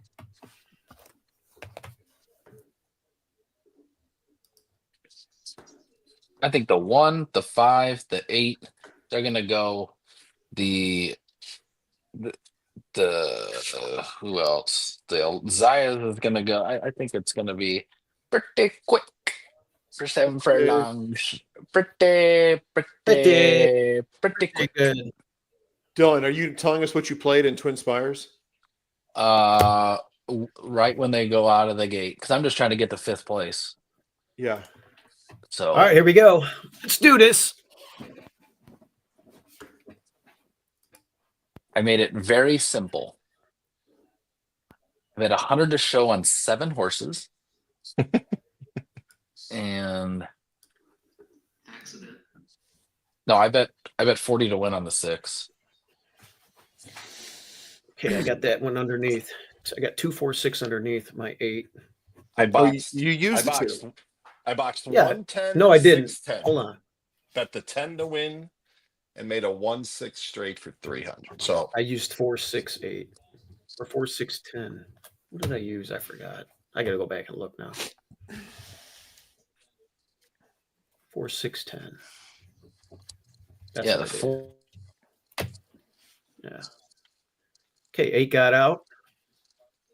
There you go. I can't hear Kurt Becker, Steve. Oh, are we silencing him? Oh, you can't hear it? No. Oh shit! I don't know why. That's all right. Don't worry about it. Sorry, guys. I don't know what happened.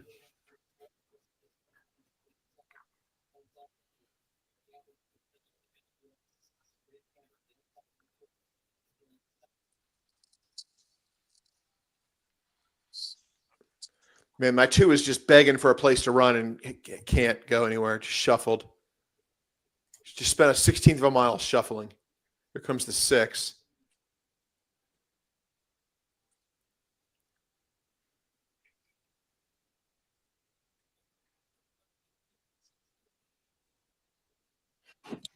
Come on, 8. Be a racehorse today.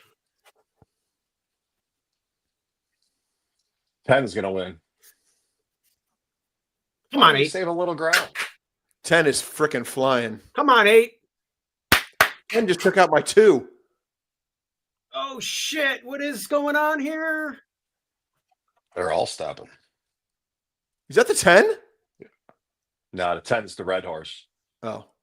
It's the 11. 10's gonna run second though. Second or third. Oh my I God. think That the was 8 a got great second, pick. but the 11 was that who won that?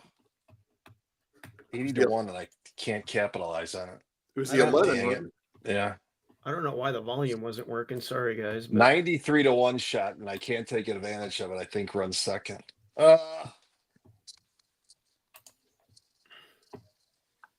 Who was the 11? Maybe Jennifer bet the 10 win place and show. Jennifer, did you bet the 10 win place and show? Dang it. I think the 11's got to come down. Oh, will it? Well, No. it did bump my horse. Please. 'Cause I think the 8 got. I think the 10 got second, and I think the 10 did get second. and honestly, it Yeah. did. The 11 did rub my 2. Cost that better placing. That 10 is 1 for 41. What the I know. fart? I hope. I don't know. It's close. If you look at him, all of his last 5 races, I know they're all on synthetic, but it's been translating the last couple of years. With the blinkers off, all are winning races. I mean, very competitive, not winning numbers. They're very good point. competitive races. Good point. And he's a bad breaker. Usually, he breaks worse than that, even, and whatever. But he's a big time closer, and it did translate somewhat to dirt. And I think he just got. My God. Did you? So that horse was on your radar. I bet him. Well, Dylan was going to ask me about him 2 races ago, and then I just said I bet them 10 to win, and Dylan said he was live in doubles. So yeah. My God. Yeah, I boxed 110, 610, and bet the 10 to win, and that's how I played it in Twin Spires. That horse, the horse who the 11 beat, that was a nice horse.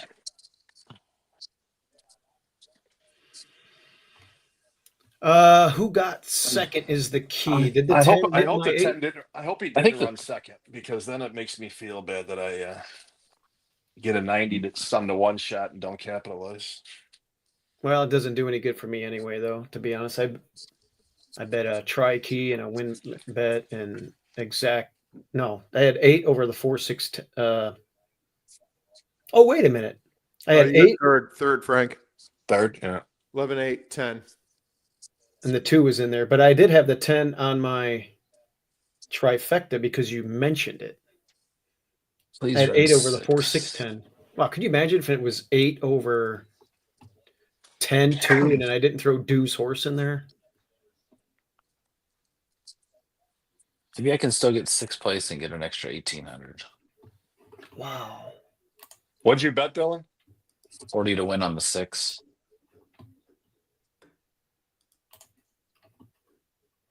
Oh, This you might- 11. Yeah, you're gonna. Yeah, Oh, that no, horse you was bet- not impossible. You bet your. Oh, it's hard to tell.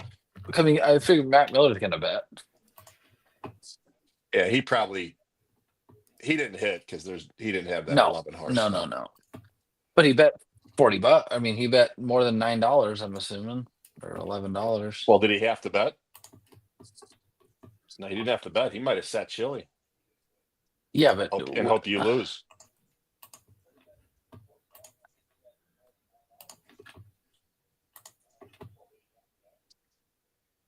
But he wants a seat. Oh, that's right. The seat is. That's right. 6 doesn't get a seat. That's right. Okay. Yeah. You're right. I'm sorry. Yeah. No, I wouldn't have bet. I already had. Yeah. I was hoping to hit the last race. That was my 5th bet. Yeah. Jordan might have picked the 11 there. I didn't see it. He actually didn't have to bet, though, because if he doesn't bet and the 5th and 6th place guys both bet their 40 and lose, he passes them. Well, maybe he's in the winner's circle, smart. the Denali Trophy You presentation guys hear that? to the connections of Now we It's can. My Life. Okay. Yeah, I don't know what happened. My volume. I had to redo something, but So far, I'm really enjoying this Keeneland for the first few days. Like A lot of stuff. I'm loving my opportunities. And, Yeah. Well, yeah.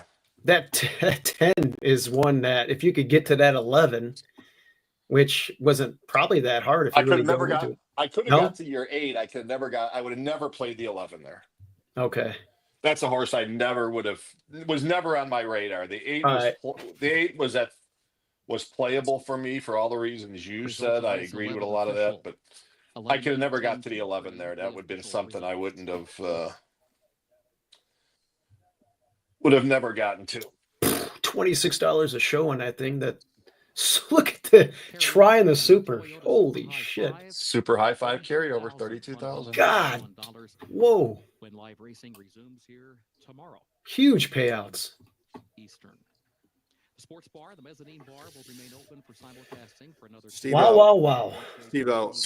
Dylan, you got 6. After that time. You got Really? 6, Dylan? Good. Well, no, actually, that doesn't It's help. not Oh, no, updated. I'm sorry. That wasn't updated yet. I'm sorry. Yeah, geez, thanks for the. Like, I just hit it. This Hey, is my Steve-O. favorite part of the day, hitting refresh. Now it's on the updated. You got leaderboard. 6. Okay, nice.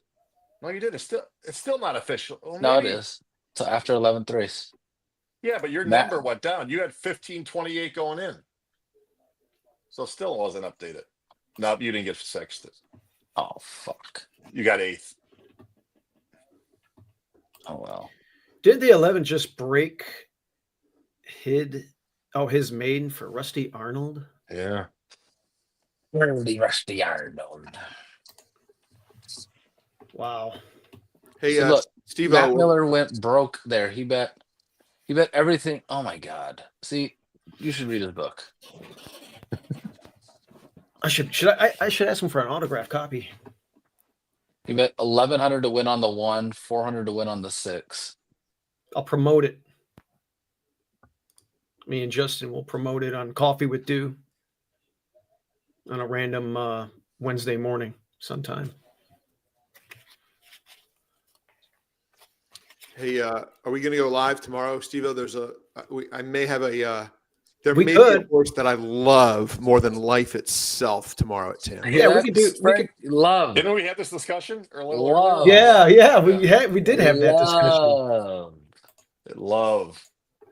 Loves the horse. Here's the Different replay. The 11 just kind of stood up in the stirrup. The guy was just kind of hanging out back there. He has 2 horses beaten, And At one this of them is point. the 10. and one of them is the 10. So you got to give my 8 some credit. 3 wide pushing Mm-hmm. that fast pace. I didn't think I was going to get stretching out. I didn't think it was going to be that contentious and like bottled up there. I thought I would have one horse to mess with and I'd have an easier time out there, but that wasn't the case. Are The the one- fairgrounds horses not running at all so far this first few days? I'm starting to think that now. I didn't like that one coming in. I was right. I got lucky, whatever, but why are you off?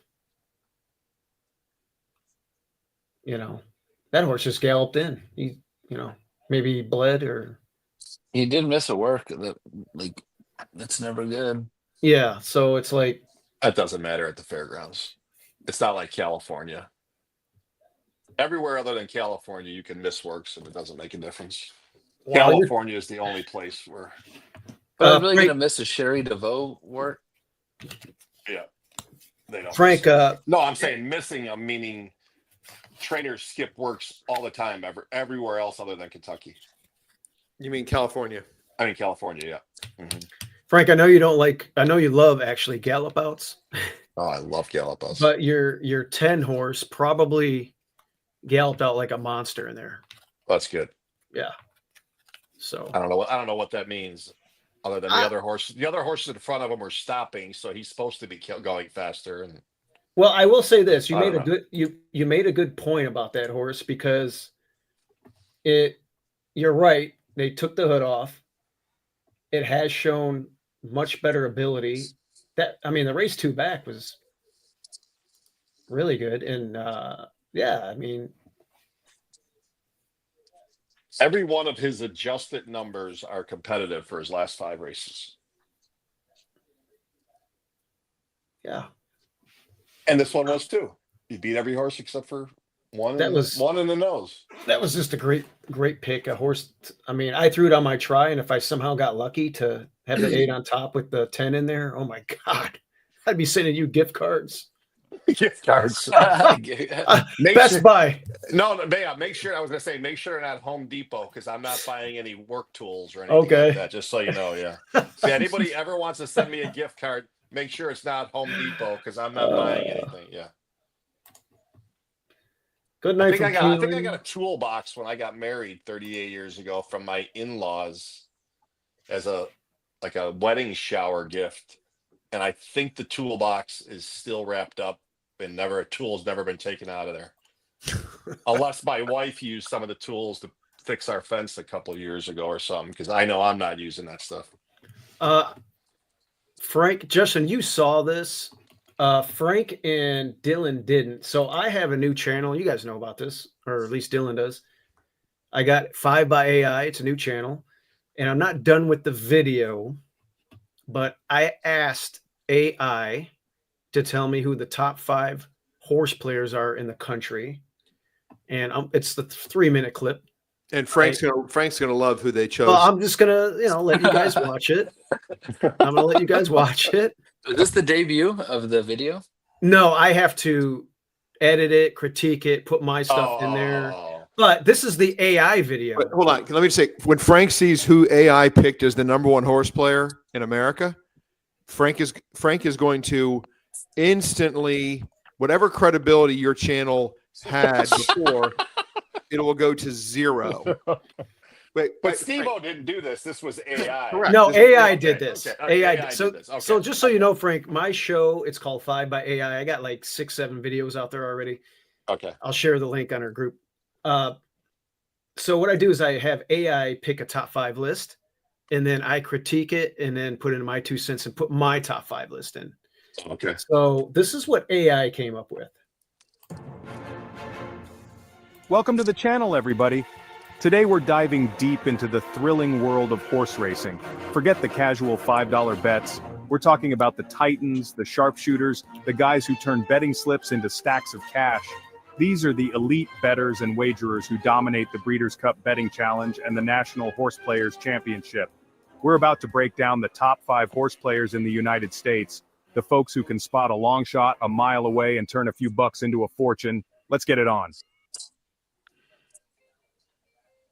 At number 5, we've got Paul Matties, the man who conquered the National Horse Players Championship back in 2016. Imagine the pressure, the lights, the sheer number of people watching your every move, and Matties nailed it. That's not luck, folks. That's skill, strategy, and maybe a little bit of intuition. This guy understands the game inside and out, from analyzing bloodlines to reading the subtle cues in a horse's gait. 2016 wasn't a fluke. It was the culmination of years of dedication and a deep understanding of the sport. Next at 4, we've got Jonathan Kinchin, a guy who's as charismatic as he is successful. Kinchin isn't just winning, he's doing it with style. He's got this infectious energy, this passion for the game that's impossible to ignore. But don't let the charm fool you. This guy's a stone-cold killer at the track. He's racked up multiple contest wins, consistently proving he's not afraid to take risks and come out on top. Kinchin isn't just playing the horses.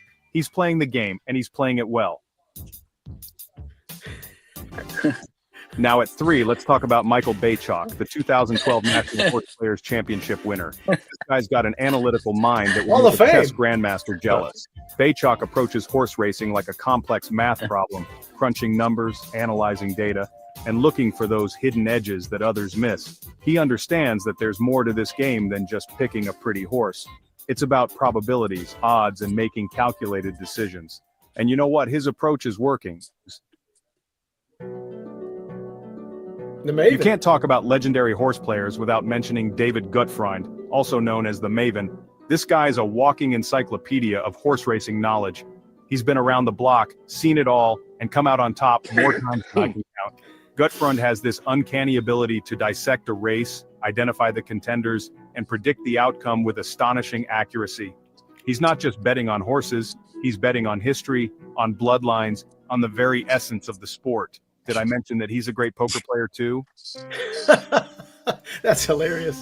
Last but not least,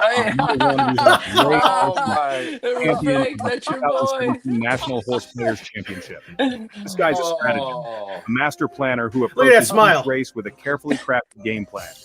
He's not just reacting to the odds, he's dictating the terms, using his knowledge and experience to outmaneuver the competition. Arsenault's win wasn't a fluke. It was a testament to his disciplined approach and his ability to stay one step ahead of the game. AI thinks he's the greatest. Thanks for watching. If you enjoyed this list, make sure to like and subscribe for more content on horse racing and betting. We've covered some of the biggest names in the game, the guys who make betting on horses look like an art form. Who do you think is the best horse player in the United States? Let us know in the comments below. So anyway, so if you asked that question, like how did that whole video, they made the video for you, or did you have to do that? They make it. What I do is I type in, I bought this software, or I didn't buy so it. It's not something you could do on everything to make videos. No, it's like, I pay for a month. I pay annual thing for this AI software, and basically you type in whatever you want. Please tell me tell me what the top 5 list of best horse players are in the country or whatever, and that's what it spit out. In a matter of seconds, they spit that out. Or it took about 2-3 minutes for it to analyze everything. It probably scans the internet, right? Yeah, and it throws it all together within a couple minutes like that. Yeah, it takes. They put that video together in like 3 minutes.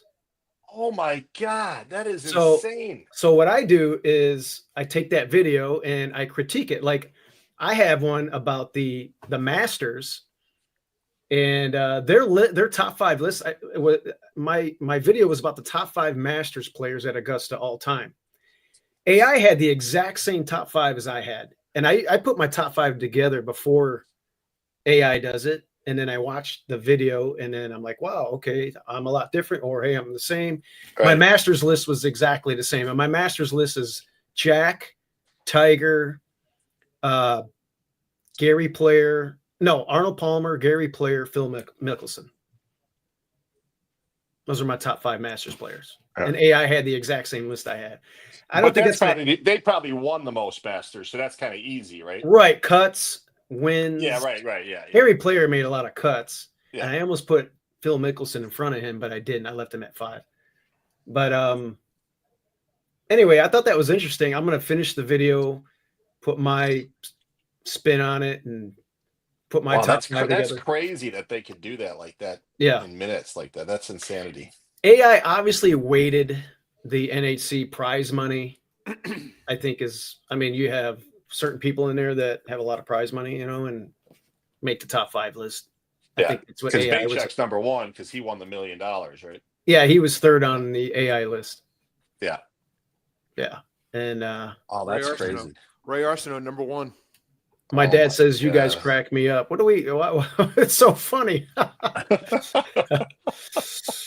Hey, listen, I'm gonna have my list, and just for shits and giggles, I'll show everybody my YouTube channel. It's called 5 by AI. So to get a YouTube channel, do you got to pay to get it? No, you can make it yourself. It's all, and what you do is you get enough subscribers, Frank, you get monetized.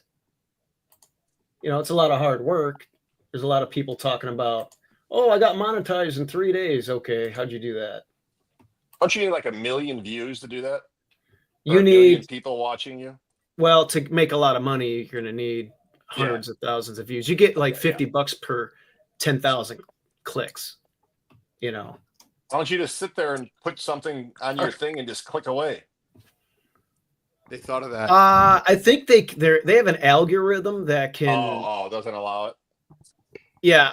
There's like an algorithm that kind of like recognize that. Even if I have music on the background playing on one of our videos, they'll flag my video. If I have like a regular artist on, they know what to look for. But here's my video or my YouTube channel. It's called 5 by AI.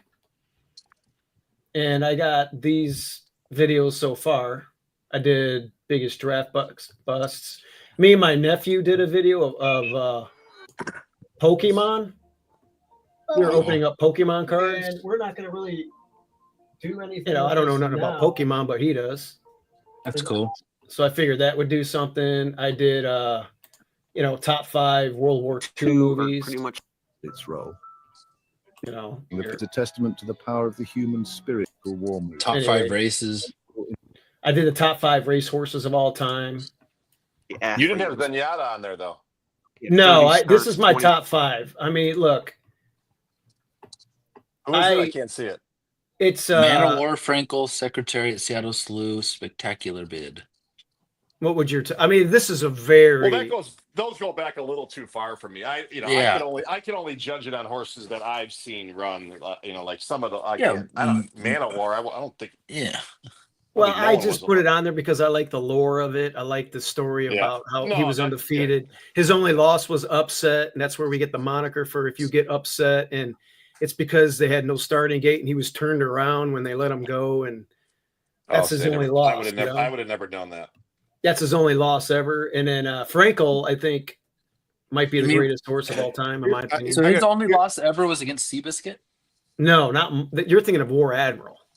Oh, and War Admiral lost to other races too. Frank, do you know what decade Man of War raced in? No idea. Like 1920s, right? Yeah. No clue. 1920s. Yeah, 1920s. Frankel might be the best horse of all time. I ain't shitting you. And he's a turf horse from overseas, of course. Hey, but I gotta drop off, boys. Steve, are we doing this tomorrow at some point? Yeah, we could definitely do this tomorrow. My dad, I was laughing at your faces when you were watching the top 5. Well, I can tell you right now, listen, there's 4 people on this screen. 2 of these 4 people are going to be in my top 5. You guys can guess who. You put yourself and Do on there? I will have the finished product. All right, bye. I will have the finished product this weekend for everybody to watch. That would be a so just real money horse players, right? Not the mythical. Or you take that into account. I take an account of everything okay. Real money and the mythical. Yeah. Mythical. I look at the NHC a little bit different. I look for people that have cashed a lot, hit top 10. And if you haven't done that good there with that, then I look at your cash stuff and BCBC. Now, obviously you never play mythical ever, except when you're at the NHC. I'll talk about that in my video, but I already tipped my hand, but you 2 guys are going to be on my top 5 list. Yeah, out of that group, for sure, Good Friend would be in my top 5. I already have that planned. He definitely would be. And he's Matisse too, from what I know of him, from what I've heard, he just doesn't play anymore. Really, I'm going to listen. He doesn't play as much his anymore. Brother does. His brother. Yeah, we don't see that. I just don't see their names very often anymore. So they're on there. Are they? Surprisingly, AI didn't pick up Chalmers, but does he even play anymore? I don't know. He's still playing. He's no NHC. He just doesn't do that. Yeah, he doesn't do mythical. He just does cash games. Well, he plays in the NHC. Well, he plays in the NHC, but I think that they pull it from all the NHC, like he said. Ray got a 1st and a 3rd, right, or something like that, or like how is Arias not in the top 5 just because he died? You're talking about the top 5 of my AI video? Yeah. That's interesting because his prize money has to be number 1. Great. Or close to it. It's very close. He's definitely in the top 5. Yeah. Look, it's very subjective. Well, I mean, not really. I mean, I don't know. But you're right. The Maven is going to be in my top 5, and he doesn't play. Yeah, Ray definitely. That's not even. He wouldn't be in the top 100. No, that's not. I'm not. Okay. You're being honest. Yeah, I mean, he finished a 1st and a 3rd in the NHC, and has never cashed in anything before or after in any tournament.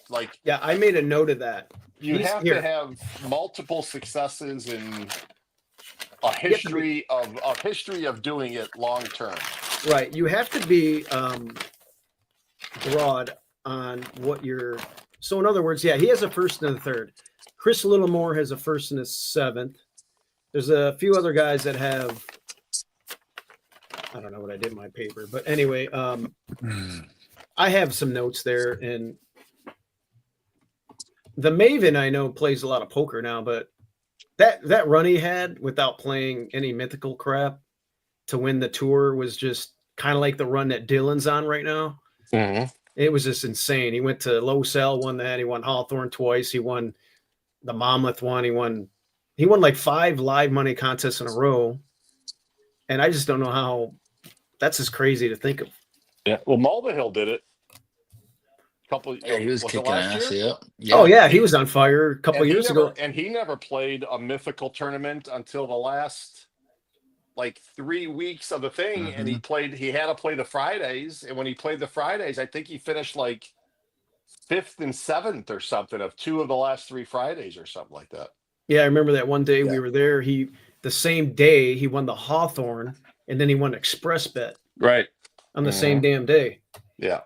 and that's a short-term run, but he's had some other successes. But I'm always talking about the guys, do it for 8-10 years successfully, winning contests, finishing high up.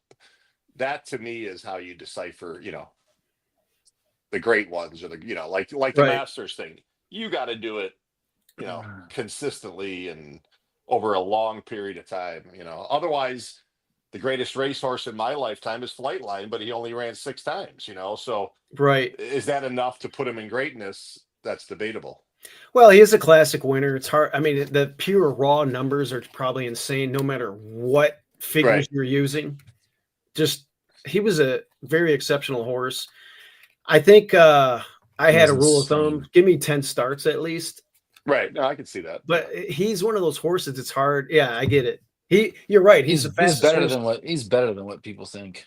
Yeah. Yeah. He's ridiculous. Like Cigar, if you throw out his first 10 turf races, he has to be the all-time greatest, right? Yeah, they accidentally ran him on a race that got washed off, and then he won, and then they threw him into the. Yeah, then they threw his first 10 races or something. His first 10 races are on turf, and then they ran him on a dirt race, and he ran off the screen. Yep. And he won like what, 17, 18 in a row at something that point? Like that. Yeah, I saw him. Well, he was at the Citation Challenge at Arlington, and then he won the Oaklawn Handicap twice. He won everything for 3 straight years, right? Yeah, he just dominated. He was Horse of the Year, won the Classic, and he's just a freak. Bill Mott, right? Was that Bill Mott? Yeah, Bill Mott. Yeah, Bill Mott. Yeah, and it was Paulson. Yeah, Alan Paulson. But Dylan, look him up someday. And it's Cigar. Absolute. Yeah, I'm pulling it up right now. So he ran. He ran 33 times with 19 wins. Oh my God! And I don't think he broke his maiden. Let's see. It was something ridiculous. Like. He broke his maiden in his second start, so that was probably I'm looking at Equibase, but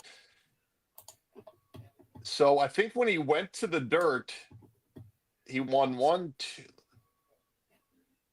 I think he won, let's see, 1, 2, 3, 4, 5, 6, 7, 8, 9, 10, 11, 12, 13, 14, 15, 16 races in a row, then a second, a first, a second, and a third to end his career. And out of those wins, 1, 2, 3, 4, 5, 6, 7, 8, 9, 10, 11 grade ones. Like, he just gets screwed because he ran his first 10 races on the turf and he was just okay. I mean, he wasn't bad, you can look and see, but when he got to the dirt, it was like, look at his Equibase numbers. If you got Equibase open, they're off the charts. Every one right in a row. All 120s, 130s. And people never talk about him as one of the greats. And they used to, and they don't. For some reason, they don't talk about him anymore. Yeah. Cigar. And he ran to what? 6 years old, probably. Is that what he ran? I'm guessing.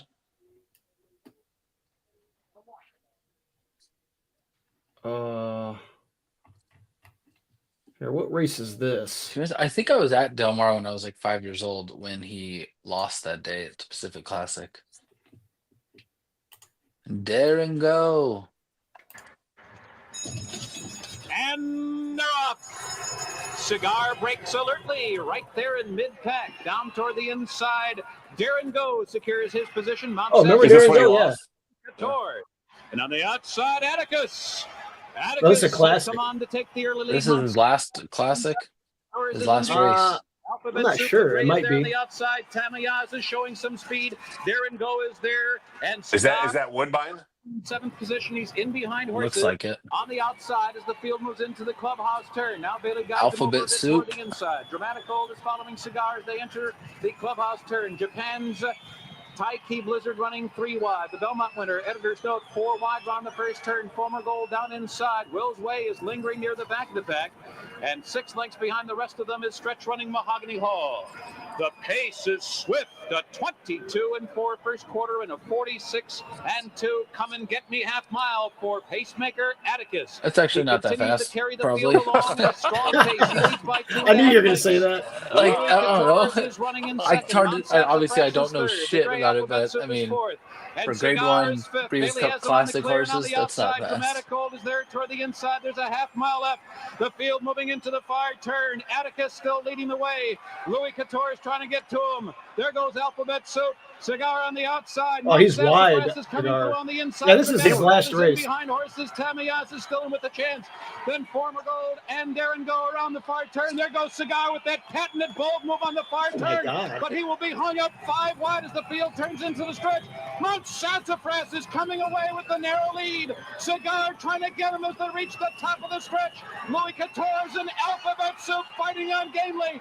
Mount Sassafras clinging desperately to the lead. Alphabet Soup in with an upset chance. Cigar, the heart of a champion, trying to get him. It's Alphabet Soup.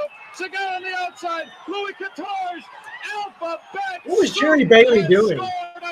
You know what? If you go could he have done something else there, Frank? I mean, that was not. But if you go back and look at all his races, Steve-O, and I think he always did this. He did. He always kept them wide. Like, after he started being good, he just kept him out of trouble, and he would just smoke them all the time. But at the end, he lost a step or two, and I think he just couldn't overcome it. And Bailey lost a step or two, and I think most of the time he was maybe 3-4 wide instead of 5 wide. That was like. Yeah. But even the Arlington race, like, I think if I recall, we could pull it up here, but I think he drew like the 11 post or something crazy. Yeah. And same thing, he just stayed wide the whole, the 10 post. Yeah. And he's just wide the whole way, just kept him out there, and he was just good enough to overcome it. Like, his adjusted numbers were off the charts. That's when I first started doing numbers back then, Dylan. And his adjusted numbers were just like, he always ran 0s and 1s on the sheets, like every single time, like clockwork. Wow. Oh my God, look at Arlington Park. Will mean a lot. He's just a little reluctant. That's Michael Rona? Yeah, he was there for 3 years in a row. Yeah. Cigar I think 2 or 3 years we had him in Arlington. Yeah. Unbridled Song, one of the last to load. My cousin Davey was at this race live. I missed it somehow. Yeah, I was there. Yeah.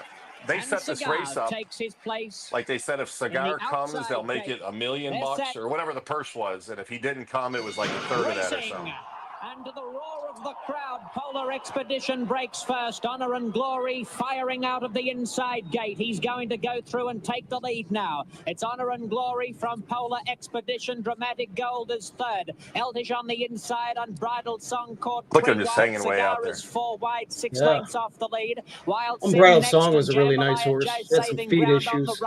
They're followed after 2 lengths by Dr. Banting and 3 off last of all Tennant's Harbour. They work to the back stretch with 3/4 of a mile to go. Honor and Glory leads the way by a half-length. Polar Expedition. 3/4 Dramatic Gold, 3 wide. Unbridled Song a length away, caught out 4 deep at the 5/8. Eldridge in the green silks, just behind them on the rail. Cigar is a length behind Unbridled Song. He's trapped out 5 wide midway along the back stretch. After a couple comes Jambalaya Jazz, and then a break of some 3 lengths. Yeah, that's just not giving a shit about your competition. Right, exactly.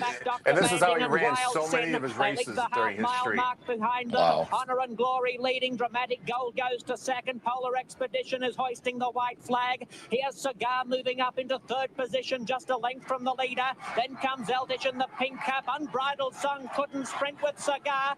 And now Jerry Bailey sets Cigar alight. And they reach the quarter pole in the Arlington Citation Challenge. Cigar and Dramatic Gold making runs together. They run to the front as they turn for home. Honor and Glory dropping out to third.